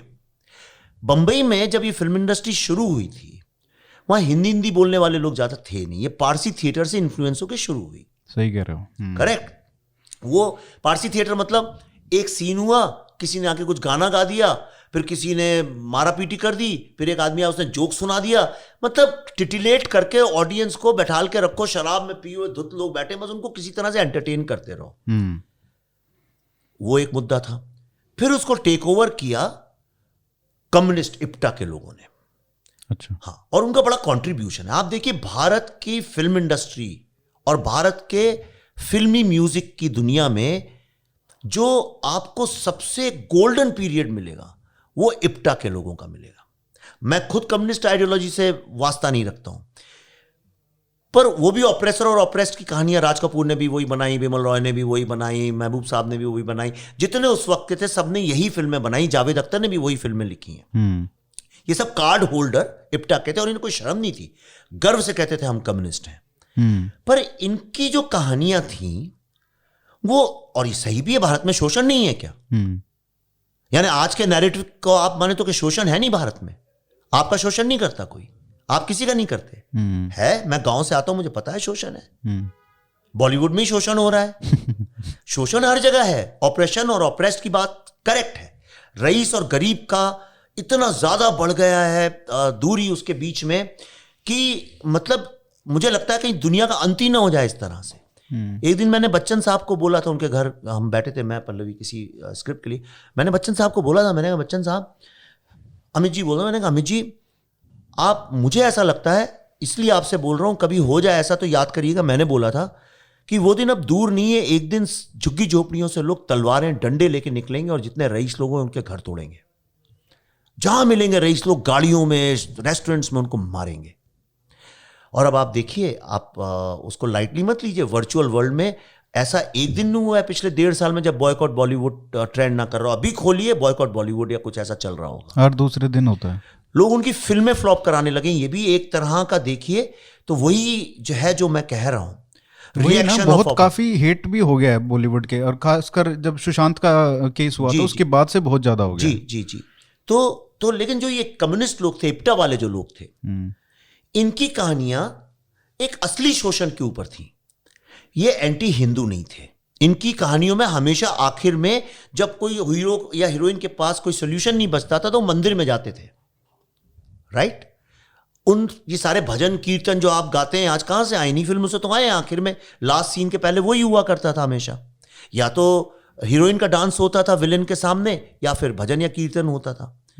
अब ठीक है, इसमें अब आज की तारीख में अपढ़ लोग इस बात पे डिस्प्यूट कर सकते हैं कि नहीं जी वो राम के मंदिर में क्यों गए, शिरडी साई बाबा में क्यों चले गए, वो तो मुस्लिम थे, और ये वो बहुत छोटे लेवल की बात है, मैं वो उसमें पढ़ता नहीं। बिगर नैरेटिव जो है मैं उसमें नहीं, और वो बेकार का नैरेटिव, वो झूठा नैरेटिव भी है। ऐसा नहीं है, हिंदुस्तान में सब लोग सबको मानते हैं, लोग चलते हर पत्थर को छूते हैं, और अगर आप कण-कण में भगवान को मानते हैं तो शिरडी बाबा में भी चले गए तो क्या उसमें बुरी बात है? जहां से दवाई मिल जाए चले जाओ। पर वो कभी एंटी हिंदू नहीं थे।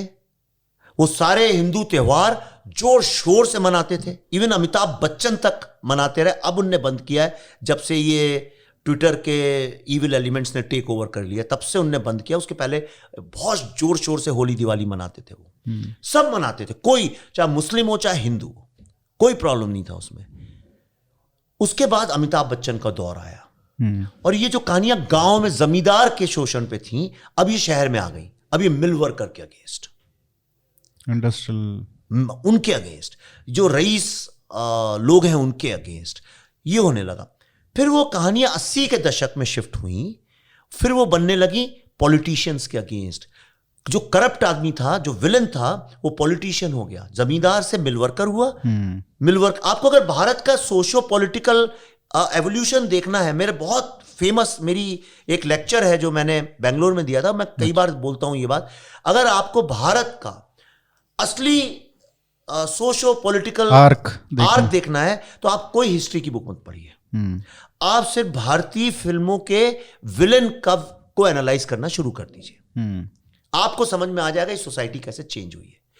तो जमींदार के शोषण से, वो विलेन था जमींदार, उसके बाद विलेन बना मिल वर्कर, और उसके बाद बना विलेन होर्डर, ब्लैक मार्केटर, रोटी कपड़ा मकान, और ऐसी बहुत फिल्में बनी उस वक्त में जिसमें कि साहूकार, ये बिचौलिए, मिडिलमैन बनी है कि वो ज्यादा वो दिखाते थे, मिडिलमैन, राइट।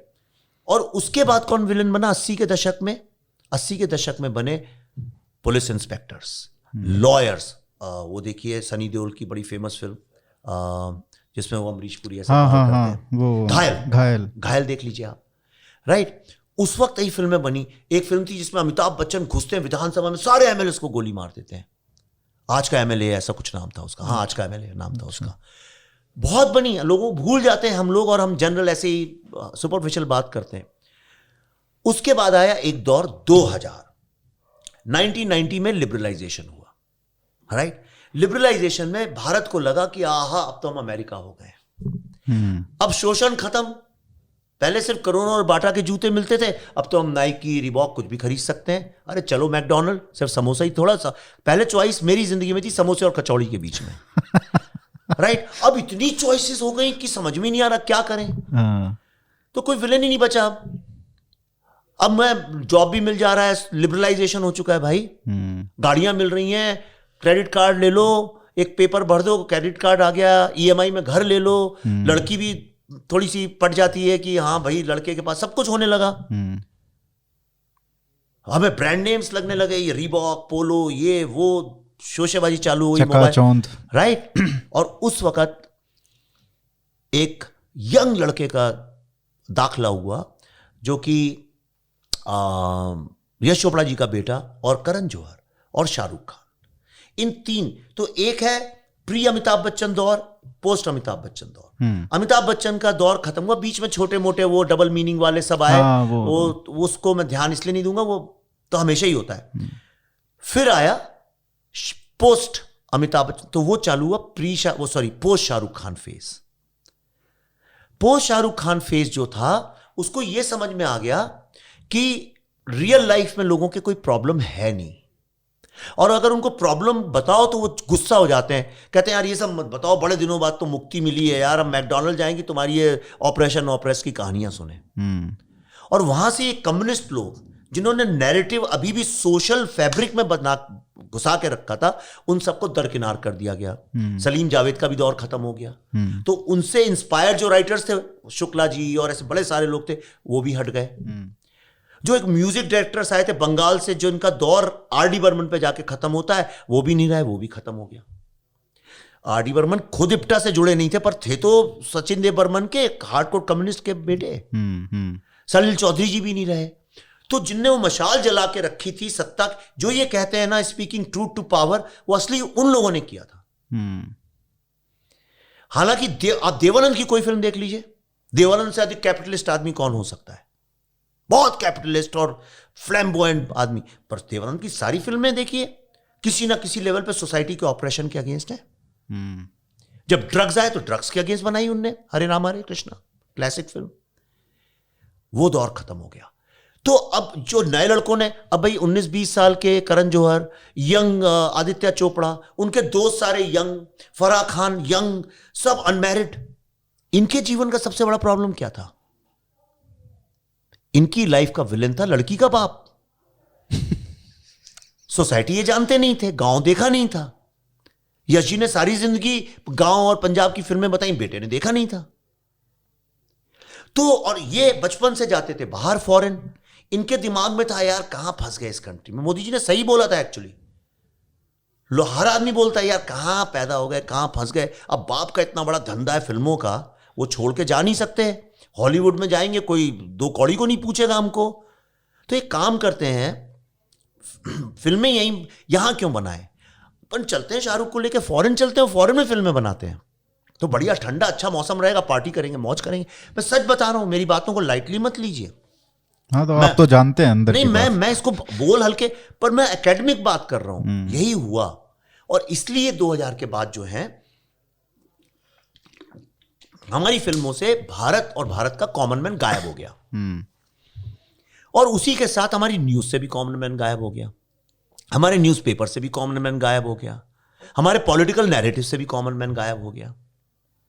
आज भारत में आपको एक कहानी, एक गाना, एक नाटक, एक न्यूज चैनल नहीं मिलेगी जो भारत के कॉमन मैन की बात करती हो। आप एक न्यूज चैनल दिखा दीजिए जिसने पिछले 5-10 साल में मध्य प्रदेश के प्रॉब्लम की, बिहार के प्रॉब्लम की, या कॉमन मैन के प्रॉब्लम की बात। एक आधी छुटमुट स्टोरी कोई करता रहता है, वो भी नहीं करता, कहां करता है, एक आधी तो आती रहती है। अब तो वो भी खत्म हो गया। वो भी पर्सनल इंडिविजुअल को इंस्पायर होके करना है, फिर वो सिस्टम में जाने के बाद फिर अगर वो कॉमन मैन अगर मुस्लिम है और दलित है तो उसकी कहानी आ जाएगी, अदरवाइज कभी आपको कुछ देखने को मिलेगा नहीं। और आज फिल्मों में भी जो मेन स्ट्रीम फिल्में हैं वो यूथ, अभी एक फिल्म आई गहराइयां, राइट, भारत का एक यूथ, कल मैं खाना खा रहा था अपने दर्शन के साथ बैठ के, तो जो लड़का सर्व कर रहा था उसने हमको देखा, मैं पहचान गया फिल्म के लोगों को, तो कहना सर फोटो खींचनी है, मुझसे बात करने। तो मैं दर्शन को ये बोला, मैंने कहा दर्शन देखो ये वेटर जो है ना, ये है भारत का यूथ, वो जो ऑटो चला रहा है 20 साल का लड़का, वो है भारत का यूथ, जो डिलीवरी कर रहा है स्विगी जोमैटो, वो है भारत का यूथ। उसके बारे में कोई बात करता है कभी? आपने दिखा दिया एक लड़का, उसका यॉट है, उनकी जिंदगी का सबसे बड़ा प्रॉब्लम है how to have sex with your cousin's boyfriend. यार्ड कितने लोगों के पास होगा इंडिया में? किसी के पास नहीं, किसी यंग आदमी के पास तो होता भी नहीं। तो ये हमने एक आडंबर की झूठी दुनिया कर ली। और फिर हम धीरे धीरे जब लिबरलाइज अमेरिकनाइजेशन हुआ इंडिया का, वेस्टर्नाइजेशन ही अमेरिकनाइजेशन, तो फिर पीआर कंपनी ने सबने टेक ओवर कर लिया। मैं आपको एक ऐसी बात बताऊंगा, आप हिल जाएंगे। मैं भी कल एक बहुत बड़े जर्नलिस्ट के साथ था, जर्नलिस्ट मतलब न्यूज़ चैनल के बहुत टॉप एडिटर के साथ था। उन्होंने मुझसे बोला कि विवेक जी, हमने ऐसे ही हम करते रहते हैं कि भाई पिछले 100 दिन में मोदी जी के ऊपर कितनी हेडलाइन चली, राहुल गांधी पे कितनी चली, अखिलेश पे कितनी चली, एक एनालिसिस करते हैं। तो कहना एक दिन मैंने कहा यार सब पे करते हैं, बॉलीवुड के भी तो एक एक घंटे के प्रोग्राम्स होते हैं, उसके भी तो हेडलाइंस और वो प्राइम टाइम में भी आता है। जरा देखो बॉलीवुड में किस किस की खबरें छपती हैं, आती हैं हमारे यहाँ, हमारी चैनल में बहुत बड़ा ग्रुप है चैनल्स का। उन्होंने बताया कि 100 में से 98 दिन जो है करण जौहर की चर्चा हुई हेडलाइंस की, जबकि वो फिल्म एक्टर भी नहीं है, हीरो भी नहीं। उन्होंने क्या पार्टी की, कहानी की, क्या किया, कैसे किया। सेकंड नंबर पे कौन है, आप अंदाज लगाइए, आपसे पूछ रहा हूं, आपके हिसाब से कौन होगा जिसकी सबसे ज्यादा चली? सलमान? नहीं। शाहरुख? नहीं। डायरेक्टर? नहीं। है क्या कोई? नहीं। एक्टर?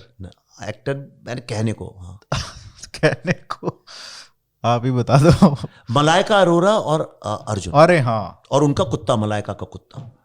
उनका ब्रेकअप हो गया, उनका नहीं जो हुआ, भी हो जो गया, भी हाँ। है। और तीसरे नंबर पे कौन था? उन्होंने मुझे 3 ही बताया, चौथा नहीं बताया। वो जिसकी करण जौहर के साथ लड़ाई हुई थी ना, वो यंग एक्टर है। नहीं नहीं नहीं। तीसरे पे ये हो सकती है। आप सर पकड़ के बैठ जाओगे अभी। नहीं नहीं नहीं नहीं। दीपिका? नहीं। अनुष्का? नहीं। चलो एक गेम करते हैं, लो आपके दर्शकों को भी मजा आएगा, वो भी सोच रहे होंगे। चलो आप भी जो देख रहे हैं आप भी सोचिए, लिखिए कागज में नाम, झूठ मत बोलना। बताइए तीसरे नंबर पे भारत में जो मेन एक न्यूज चैनल्स का बहुत सबसे बड़ा कॉन्ग्लोमरेट है, उनके यहाँ तीसरे नंबर पे सबसे ज्यादा किस की न्यूज चली बॉलीवुड से जुड़े हुए लोगों में?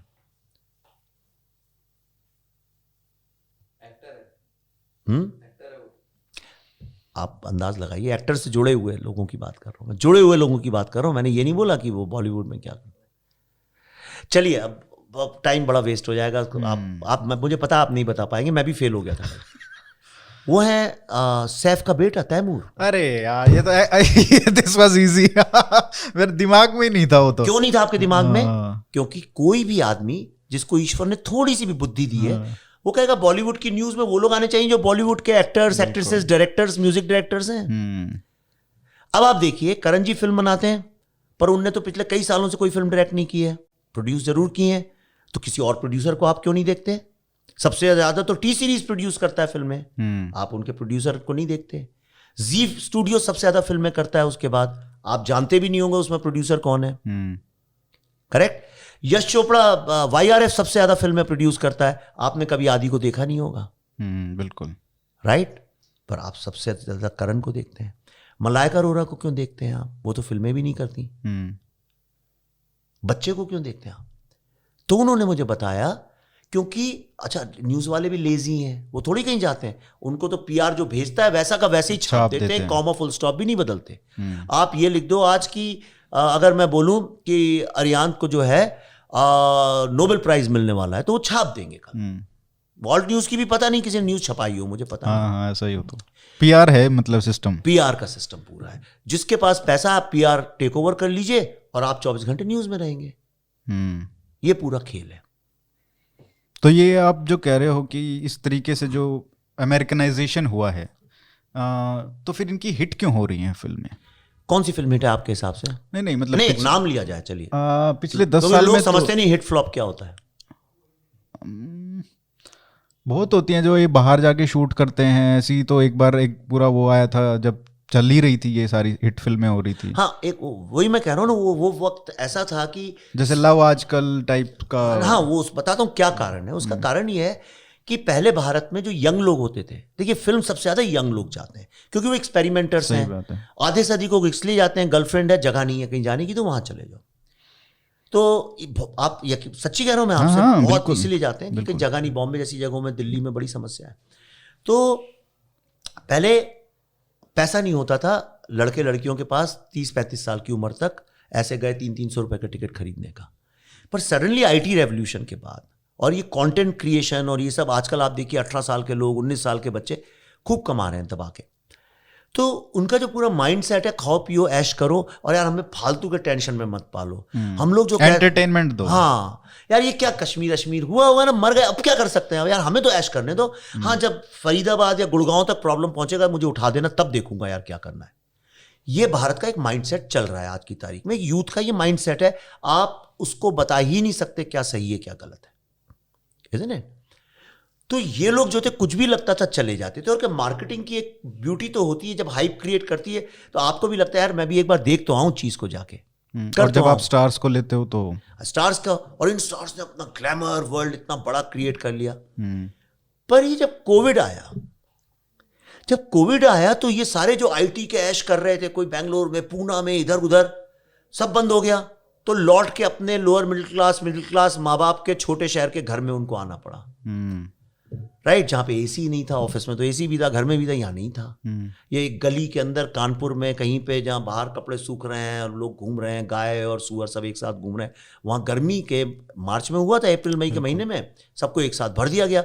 अब वो भाई बहन कई दिन से नहीं मिले, माँ बाप और बच्चे आते थे ऐसे दिवाली हो बेटा लड्डू खा लो, लेकिन अब तो रहना पड़ रहा है। और अच्छा कहीं जा भी नहीं सकते तो बातचीत भी एक दूसरे से करनी है। तो उसमें एक जो रियलिटी चेक हुआ, सबको अपनी औकात समझ में आई, सबको माँ बाप की, अपने शहर की, अपनी गली की, अपने खाने की, सब लिखते थे खाने की बातें, अपने कम्युनिटी की इंपॉर्टेंस समझ में आई। जो कहते थे क्या हिंदू लगा रखा है, वो लोग भी मैंने देखा लिखने लगे। जो मुस्लिम लड़के यंग मॉडर्न टाइप के कहते थे अरे क्या आप लोग ये नमाज पढ़ते हो, उनको भी समझ में आया, वो भी नमाज पढ़ने। तो हर आदमी अपनी रूट्स में वापस आया।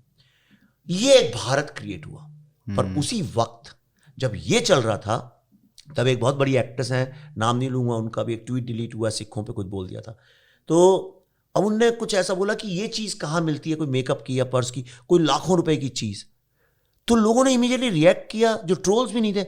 उनने कहा यहाँ खाने के बांधे पड़े हुए हैं, समझ में नहीं आ रहा है कि नौकरी कल बचेगी कि नहीं बचेगी। हमारे पिताजी की एक छोटी सी किराने की दुकान थी, वो बंद पड़ी है। किसी की साइकिल की दुकान, आप कितने धंधे हैं इंडिया में, पान की दुकानें बंद पड़ी हुई हैं। मैं एक पान वाला भोपाल का है, उसको जानता हूँ, लच्छू पान वाला है बैरागढ़ में। उसके बच्चे IIT में पढ़ के निकल गए। मेरे घर में किंकर एक नौकर हुआ करता था, उसका बेटा बंबई में आता है हमारे यहाँ, वो आज लाखों 50-1 लाख रुपए साल के कमा रहा है, क्योंकि उसको पढ़ा लिखा के बड़ा कर दिया। तो लोगों ने कहा यार यहाँ बुरा हालत हो रहा है और तुम लोग, फिर इन लोगों ने गाना बजाना बंद नहीं किया इंस्टाग्राम पे। ये तो ऐसे डांस कर रहे थे घर में बैठ के जैसे कि कोई प्रॉब्लम ही नहीं हुआ है। और यहाँ लोग बेचारे अपने कूलर के पानी खत्म हो गया इसकी समस्याओं की बात कर रहे थे। फिर इनने मालदीव्स जाना चालू कर दिया। अरे कौन इंडिया में ये कोरोना के चक्कर में, चलो मालदीव्स। और वहां जाके बिकिनी में फोटो खिंचा के डालने लगे। तो लोगों ने कहा ये बिल्कुल ह्यूमन नहीं है क्या? हमें यहाँ मच्छर खाए जा रहे हैं, गर्मी में पंखे चल रहे हैं, हम परेशान हैं, धूल घर में घुस रही है, माँ कह रही है जाओ ले आओ ये करो, साला आदत छूट गई है। तो इनको जरा भी ह्यूमैनिटी, कंपैशन नहीं है। बातें तो बहुत करते हैं कंपैशन और एम्पैथी की। तो जो असली चरित्र था वो बाहर आ गया। हाँ, और उसी वक्त सुशांत का केस हो गया। फिर कंगना ने भी 4 बातें उसमें बोल दी। जब ये एक माहौल बन गया, फिर पॉलिटिशियंस घुसाए उसके अंदर, उनने और आग लगा दी माहौल में कि देखो देखो देखो तो आउटसाइडर हो तुम लोग। तो सारे इंडिया के लोगों को लगने लगा हम आउटसाइडर हैं, क्योंकि उनने आइडेंटिफाई कर लिया उसके साथ। यहां से बॉलीवुड एक्सपोज हुआ। एक और लास्ट में बॉलीवुड के बारे में, इसके बाद बॉलीवुड की बात नहीं करूंगा। एक और लास्ट की बॉलीवुड, जो सब बॉलीवुड बोलते हैं, बॉलीवुड बनाता क्या है? बॉलीवुड वो घिसी पिटी कुछ लव स्टोरीज बनाता है, या भांगड़ा फिल्म बनाता है, या कुछ स्टारों को जोड़ तोड़ करके प्रोजेक्ट बना देता है, बेच बाच के निकल जाता है। यह है 30-20% बॉलीवुड। 70% बॉलीवुड जो है वो साउथ इंडिया की हिट फिल्मों के रीमेक बनाता है। इसलिए बॉलीवुड में राइटर्स नहीं है। समझ में आया आपको? राइटर्स, सॉन्ग राइटर्स कोई नहीं है ही नहीं। पंजाबी रैप आर्टिस्ट ने टेक ओवर कर लिया। हाँ, बहुत बड़ा है। जो सॉन्ग्स है, वही मैं कह रहा था ना कि 20 में से देखो तो 10 तो वही डांस के नाम पे भांगड़ा बचा है। ये अच्छा, PR के ऊपर मैं एक सवाल पूछना चाह रहा था, क्योंकि जब आपने देखा होगा ये NTCA का मूवमेंट चल रहा था जी, तो बहुत सारे लोग कोऑर्डिनेटेड तरीके से एक तरीके की ट्वीट्स और वो सब कर रहे थे। जब जामिया का अटैक हुआ था, जो बड़े बड़े स्टार्स हैं, नए स्टार्स हैं, तो ये कैसे काम कैसे करता है? ये सबकी एक ही पीआर एजेंसी होती है, सबको एक ही मैसेज जाता है, चाहे प्ले कार्ड वाला है चाहे ट्वीट वाला है, क्या है ये सिस्टम? नहीं, देखिए उसका ऐसा होता है कि जो जिन लोगों ने बहुत पुराने होते हैं, सीजन्ड जो लोग होते हैं ना, वो सब एक्सपेरिमेंट कर चुके होते हैं और उनको ये समझ में आता है what is the best way out. जो सीजन्ड लोग होते हैं, जैसे गाड़ी में आपने नई गाड़ी खरीदी मारुति और आप चले लेके उसको और आगे ट्रैफिक जैम हो गया, आप हॉर्न बजाने लगेंगे, चिल्लाने लगेंगे, नीचे भी उतर जाएंगे, आगे देख के भी आएंगे क्या हो रहा है क्या नहीं हो रहा है।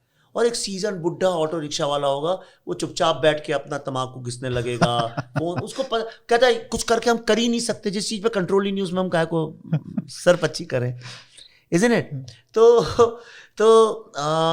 हम जो राइट विंग है वो उसने नई गाड़ी खरीदी है तो वो जल्दबाजी में है सब कुछ, पर उसके पास टेक्निक नहीं है कि नैरेटिव कैसे बिल्डअप किया जाता है, कैसे इकोसिस्टम बना, उसको पता नहीं है। तो वो अभी कई साल एक्सपेरिमेंट करेगा तब समझेगा।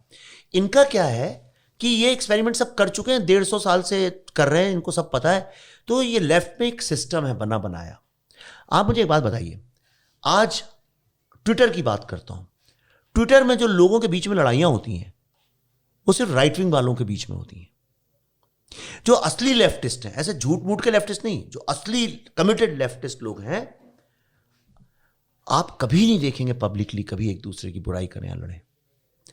दूसरा, वो हर समय इस कोशिश में रहते हैं, जो सीनियर लोग होते हैं, कि कौन से नए लोगों को अब स्टार बनाया जाए। उनको समझ में आ जाता है हमारी बात अब बार बार, बात तो एक ही करते हैं, ऑपरेशन और कुछ नहीं करते हैं, बात एक ही करते हैं, पर अब मैं बोर हो गया हूं जी, चेहरे नए। हाँ, अब मैं भाई किशोर कुमार के गाने सुन के बोर हो गया, अब तो सोनू निगम लीजिए, अब मैं सोनू निगम से बोर हो, अरिजीत लीजिए, अरिजीत से बोर हो गया, अच्छा मीका को ट्राई कर लीजिए बुफे है ना, बुफे वो उनके पास है। हाँ। तो ये खत्म हो गया, अच्छा चलो बरखा हरखा को अभी कोई नहीं सुन रहा है तो गुरमेहर को खड़ा कर दो, अब वो जयपुर लिटरेचर फेस्टिवल में बुला रहे हैं उसे, अच्छा उससे भी लोग बोर हो गए, स्वरा को खड़ा कर दो, अच्छा स्वरा से बोर हो गए, ऋचा को खड़ा कर दो, ऋचा से बोर हो गए, तीसरे को खड़ा कर दो।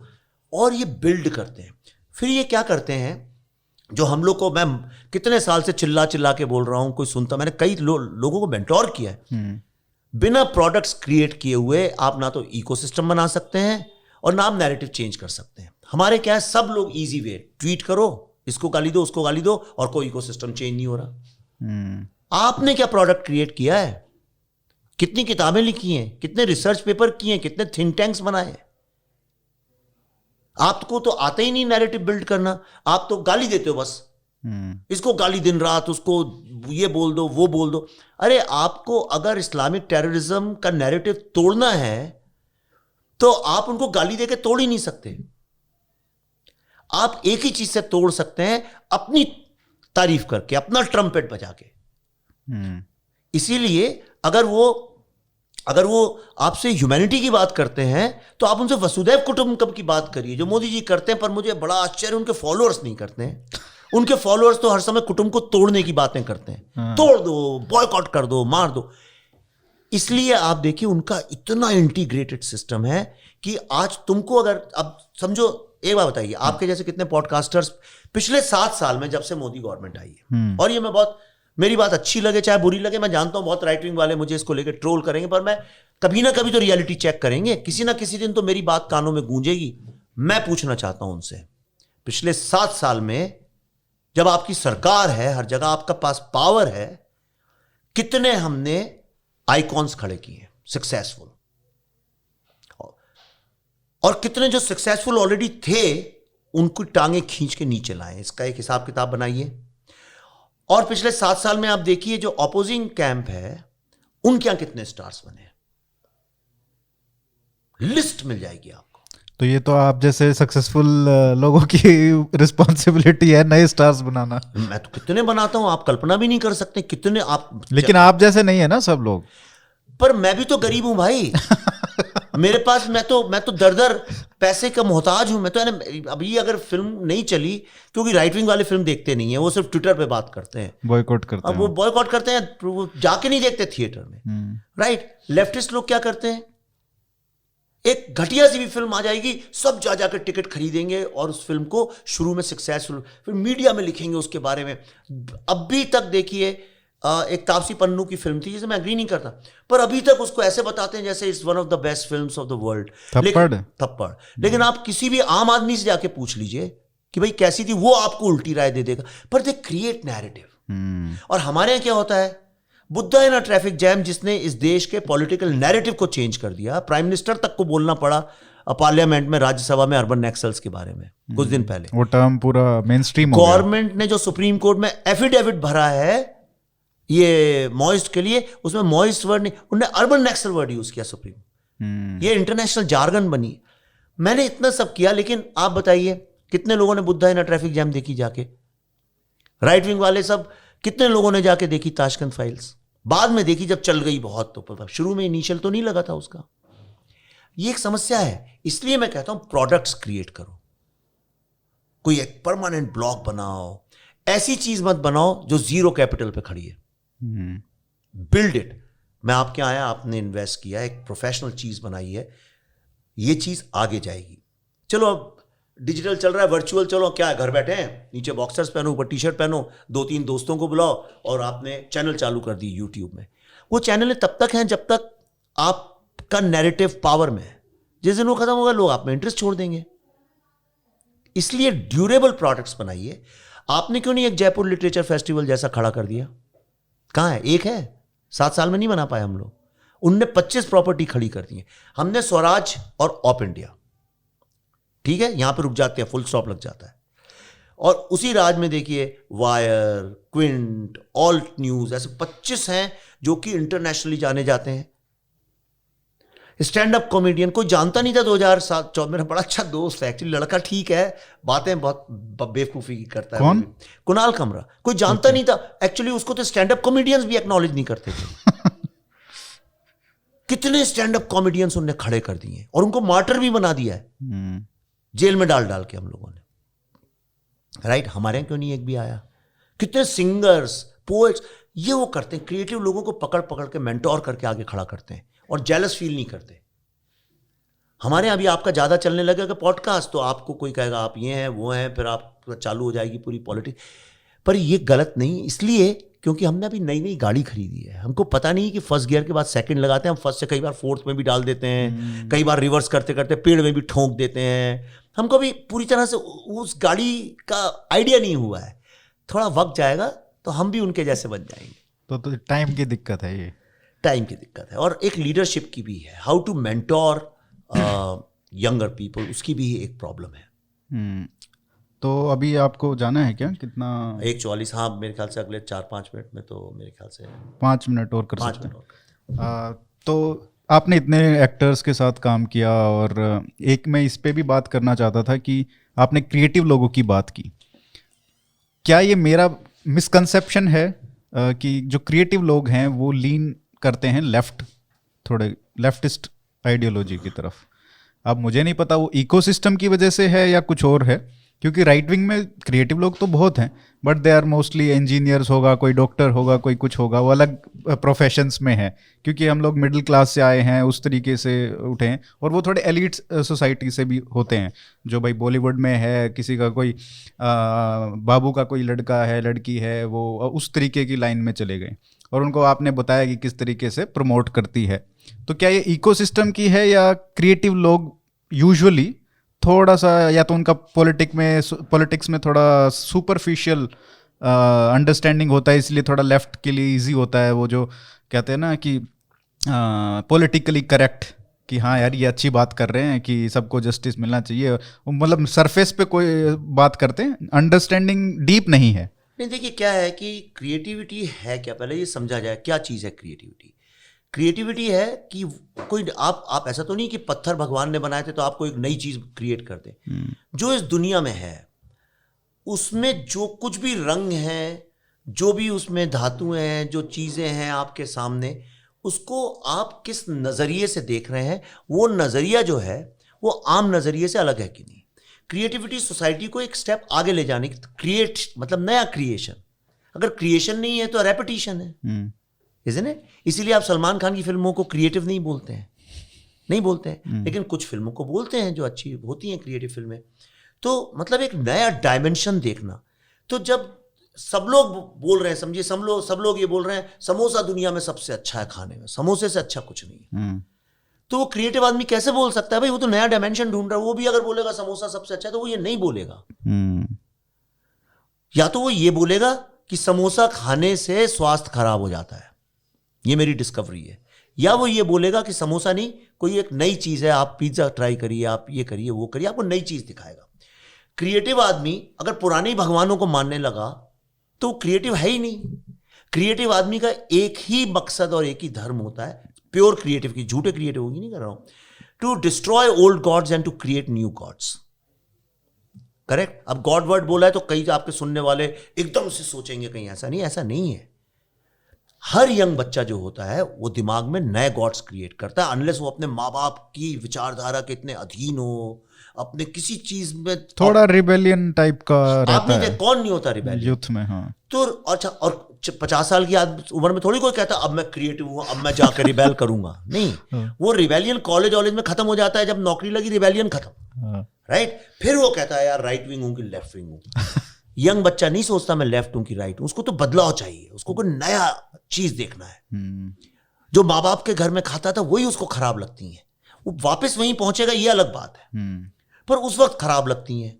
तो जो ये मंजे हुए लोग हैं वो कहते हैं इसका जो ब्रेन है अभी ओपन कैनवस है, लगाओ इसमें अपना लाल रंग। और वो इतनी अट्रैक्टिव उनकी आइडियोलॉजी है। भैया आप अभी निकलिए बाहर से, आपको सड़क पे आप देखते जाइए, आपको सिर्फ इंसानियत का विनाश मिलेगा और कुछ नहीं मिलेगा। ये जो सटे सटे घरों में लोग रह रहे हैं, आदमी को जगह नहीं खड़े होने की, एक दूसरे की पसीने की बदबू में मेट्रो में चल रही है क्या बताइए आप हमें। ईश्वर ने तो, ये तो दंड है ना, तो खून नहीं खोलता ही देख के लोगों का। करेक्ट। तो मैं क्या कहता हूं, मेरा जो सोचने का तरीका है, मैं आज भी एंटी स्टैब्लिशमेंट, मुझसे ज्यादा एंटी स्टैब्लिशमेंट आपको मिलेंगे नहीं दुनिया में लोग। आप अगर मेरे सारे ट्वीट्स पढ़ें तो हमेशा एंटी स्टैब्लिशमेंट ही होते हैं। और कई बार मैं थोड़ा सच बोल देता हूं तो मुझे राइट विंग वाले एक रात में 10-12 हज़ार लोग अनफॉलो कर देते हैं गाली देके। राइट। पर वो राइट विंग के हैं नहीं, वो झूठ मूठ के, अभी मोदी जी हैं वो कल को वहां चले, उनको अक्ल ही नहीं है वो क्या करते हैं। जो असली लोग हैं, देखिए स्टैब्लिशमेंट वो होता है जो नैरेटिव कंट्रोल करता है, वो है स्टैब्लिशमेंट। समझिए एक प्रधानमंत्री है कोई, लेकिन उसका जो नीचे का प्यादा है वो सारा नैरेटिव कंट्रोल करता है, तो वो स्टैब्लिशमेंट है। क्योंकि उसके डिक्टेट से सब चलता है। करेक्ट। भारत में स्टैब्लिशमेंट कौन है? भारत में आपको लगता है कि ये सरकार है आपकी स्टैब्लिशमेंट? अगर ये सरकार स्टैब्लिशमेंट है तो पब्लिशिंग हाउसेज इनकी आइडियोलॉजी की किताबें क्यों नहीं छापते हैं? इनकी आइडियोलॉजी की फिल्में क्यों नहीं बनती? विवेक अग्निहोत्री या आपके यहां आके इस तरह से क्यों कर रहे हैं? किसी और डायरेक्टर का करना होता है तो आपको एयर टिकट भेजा जाएगा, बंबई में 5 स्टार होटल में रोकाया जाएगा, आपके लिए इक्विपमेंट दिया जाएगा। होटल हो गए सर। मैं भी छोटा मोटा हूं इसलिए नहीं मैं भेजता। देखिए मैं भेजता, अगर मैं लेफ्ट में होता तो आज मैं आपको टिकट भेज के बुलाता। बिल्कुल। पर मैं एक अपनी टैक्सी लेके आपके पास आया हूं क्योंकि मैं भी उसी चीज का भुगता हुआ हूं। तो स्टैब्लिशमेंट बॉलीवुड में कौन है? स्टैब्लिशमेंट बॉलीवुड में आज की तारीख में धर्मा प्रोडक्शन और YRF है, फॉक्स स्टूडियो है, नेटफ्लिक्स है। उनके खिलाफ आवाज मैं उठाता हूं तो क्या मैं एंटी स्टैब्लिशमेंट नहीं हूं? और वो लोग जो कहते हैं कि हम एंटी स्टैब्लिशमेंट हैं, बहुत सारे लोग हैं बॉलीवुड में, वो उनकी चमचागिरी करते हैं, उनके पांव धो के उनको आराधना करते हैं। हाँ, मेन तो एंटी एस्टेब्लिशमेंट तो तब होगे जब आप उस पावर के खिलाफ बोलो जो आपको डायरेक्टली इफेक्ट करती है। मोदी को बोलते रहो, कुछ इफेक्ट थोड़ी होगा आपका। पर मोदी एस्टेब्लिशमेंट नहीं है भाई, वो गवर्नमेंट में वही है। मैं कह रहा हूं, उनके लिए नहीं है, वो किसी के लिए भी नहीं है अगर देखा जाए तो, इसलिए वो गाली दे पाते हैं ना। हाँ। अगर वो असली एस्टेब्लिशमेंट को गाली देते ही नहीं है वो, नहीं तो देंगे तो अनएम्प्लॉयड हो जाएंगे। आप मुझे बताइए कि जो सब सरकारें आई, मोदी जी इतने दबंग और बहुत टास्क मास्टर हैं, तो मुझे बताइए कि स्वच्छता अभियान सब हम करते हैं, सब दुनिया भर का करते हैं, तो कानपुर में क्या हो जाता है? वहां क्यों नहीं होता? वहां तो वहीं पान, जहां मैं जब छोटा था जिसने वहां पान फेंका था, आज जाओ वहीं मिल जाएगा। तो इसलिए क्योंकि स्टैब्लिशमेंट सरकार नहीं है। ट्रैफिक क्यों नहीं इंडिया का ठीक हो गया? क्योंकि सरकार उसे कर ही नहीं सकती। जुडिशरी, सारी दुनिया जानती है जुडिशरी बहुत स्लो है, मरी हुई है ये, और मैं ये मानता हूं, चाहे कांग्रेस की सरकार हो चाहे बीजेपी की सरकार हो, हर प्राइम मिनिस्टर और मिनिस्टर्स चाहते हैं कि जुडिशरी ठीक हो जाए। तो क्यों नहीं कर लेते? क्यों नहीं कर लेते? क्योंकि वो एस्टेब्लिशमेंट नहीं है। और जो एस्टेब्लिशमेंट सरकार चला सकती है वो चला रही है, और बहुत एफिशिएंटली भी चलाती है। इसरो को देखिए आप, अभी आईसीएमआर ने कैसे 9 महीने के अंदर वैक्सीन तैयार करके 100 करोड़ लोग को लगा दी, क्योंकि वो लेफ्टिस्टों के अंडर नहीं था। करेक्ट? वहां पे कोई कॉन्फ्लिक्ट नहीं नहीं था। जब कॉन्फ्लिक्ट आता है तो तब पता, जो जीतता है उसमें एस्टेब्लिशमेंट पता चलती है। अभी प्रोटेस्ट हुए एनटीसीए के, 2 साल हो गए, रूल भी नहीं बना पाए हैं, तो कौन जीता? अभी अरे फार्मर प्रोटेस्ट में कौन जीता? मैं भी अमेरिका गया था, सब कहते थे ऐसा क्यों किया। मैंने कोई ऑप्शन नहीं था, एस्टेब्लिशमेंट वो है, आप नहीं है। और अभी कनाडा में देखो क्या हो रहा है, उल्टा। हाँ, तो एस्टेब्लिशमेंट वो है। और अगर एस्टेब्लिशमेंट इनको बनना है तो सबसे पहले तो उनको कहना कर पड़ेगा, मुझे माफ करिए, मैंने एक दिन बहुत गलती से एक लाइन बोल दी थी, ना खाऊंगा ना खाने दूंगा। अब मैं, वो गलती हो गई थी, अब मैं ऐसा नहीं बोलता हूं। जिसको खाना है खाओ, मैं नहीं खाता हूं, आप जिसको खाना है खाओ, और तुम्हें खाना मिल नहीं रहा मुझे बताओ, मैं खिला देता हूं। 2 मिनट में एस्टेब्लिशमेंट बन जाएंगे ये, और ये सब लोग उनकी बुराइयां करना बंद कर देंगे और अटैक करना बंद कर देंगे। वही आपके फार्मर बिल पास हो जाएंगे, वही आपका सीए पास हो जाएगा। तो कृपा वहीं अटकी हुई है, कृपा वहां अटकी हुई है। यही बॉलीवुड का खेल है। अभी मैं अगर बोल दूं अरे यार गहराइयां बहुत अच्छी फिल्म है, मैं अगली फिल्म किसी भी सब्जेक्ट पे बनाऊं, फाइनेंस हो जाएगी 2 मिनट के अंदर। पर मैं नहीं बोलता ऐसा, मैं उल्टा बोलता हूं। अब आपका पॉडकास्ट सुनने के बाद तो पता नहीं, शायद दिल्ली माइग्रेट करना पड़ेगा। आओ यहाँ पे बहुत अच्छा है, बड़े बड़े घर, खुली हवा। इतनी तो मुझमें प्रतिभा है कि कुछ खा पी लूंगा, कुछ नहीं होगा तो अरे सर बिल्कुल। तो हो गया लगभग, बस एक आखिरी 1 मिनट में आप जवाब दे सकते हो उसका। इतने सारे लोगों के साथ काम किया, इतने यंग एक्टर्स आ रहे हैं, आपको क्या लगता है कि 3-4 जो लोग हैं जो आपको लगता है कि हाँ ये अच्छा काम करेंगे जागे, एक्टर्स? देखिए, मैं कई सारे बड़े यंग एक्टरों से बड़ा प्रभावित हूँ। रॉकेट बॉयज में एक लड़का जो विक्रम साराभाई का रोल कर रहा है, उसने बहुत अच्छा एक्टर है वो। उसने एक और जगह भी मैंने उसे देखा था उसका काम। श्वेता जिसने मेरी फिल्म की थी ताशकंद फाइल्स, बहुत अच्छी एक्ट्रेस है। दर्शन कुमार मेरी फिल्म में बहुत अच्छा एक्टर है वो भी। ऐसे बहुत सारे लोग हैं। एक लड़का, एक सीरीज आई थी हॉटस्टार में 84 के दंगों के ऊपर, नाम भूल गया हूँ, बिहार का लड़का है, बहुत अच्छी एक्टिंग कर रहा था। ये सब प्रतिभाएं अब धीरे धीरे आ रही हैं निकल के। एक गुलशन देवैया, हालांकि मुझे बहुत ट्रोल करता है, पता नहीं क्यों करता है। कौन? गुलशन देवैया, हेट स्टोरी में जिसको मैंने रोल दिया था, उसका जिंदगी का शायद वही सबसे ज्यादा कमर्शियल फिल्म है। अभी सुनेगा तो बुरा भी मान जाएगा इस बात को। हर आदमी उससे निकलना चाहता है, मुझे बहुत ट्रोल भी करता है, पर मेरे लिए उसके दिल में बहुत प्यार है। और वो बड़ा प्रतिभाशाली एक्टर है। कुछ और बड़े प्रतिभाशाली एक्टर थे, पर वो ये छोटी मोटी ये लेफ्टिस्ट पॉलिटिक्स में पढ़ के उनने भी अपने करियर्स, हाँ कई हैं जिन्हें बर्बाद कर दिए, उसमें पड़ गए वो लोग। उनको लगा ये सब बातें करके शायद वो धर्मा में काम मिल जाए या कहीं और काम मिल जाए, पर ऐसा होता नहीं है। जब इनको काम देना होता है तो काम इसलिए नहीं देते हैं कि आपकी पॉलिटिकल आइडियोलॉजी है, काम तब देते हैं जब उनका आपसे काम निकल सके। तो जब तक आपकी वैल्यू इतनी नहीं, आपका काम निकल सके। और इन्होंने अपनी वैल्यू घटा ली ऐसे काम कर करके। हाँ। प्रतिभा बहुत है, पर अनफॉर्चुनेटली वो प्रतिभा जो है वहाँ बम्बई में नहीं है, वो प्रतिभा हिंदी हार्टलैंड में है। जो अच्छे राइटर्स हैं, अच्छे एक्टर्स हैं, वो यहाँ हैं, बेचारे जा नहीं पाते हैं, छोटे घरों से हैं बम्बई। तो आप फिल्म सिटी शिफ्ट कर दीजिए, इलाहाबाद, लखनऊ, बनारस, कहीं नोएडा में आ रही है ना अभी, होगी 20 साल से सुन रहा हूँ, आ रही है, अब देखते हैं जब आएगी तब देखते हैं। तो उसका लगता है आपको प्रभाव होता है, उसका पड़ता है? आप शिफ्ट कर दीजिए बस यहाँ पे नॉर्थ में, और आप देख लीजिए कि ये हॉलीवुड की टक्कर की इंडस्ट्री बन जाएगी। भाई यहां का लड़का यहीं की तो कहानियां सुनाएगा, लेकिन जब वो बंबई जाएगा तो वो कहानी सुनाएगा जो वो सुनना चाहते हैं। चलो thank you sir for coming. अभी आपको जाना भी है तो लास्ट का बाय कर लें। बहुत बहुत धन्यवाद सर। थैंक यू अरियान, बहुत मजा आया मेरे को बात करने में। मुझे भी आया, मैं इतनी 1.5 घंटे बोलता नहीं, मेरा गला भी बैठा हुआ है।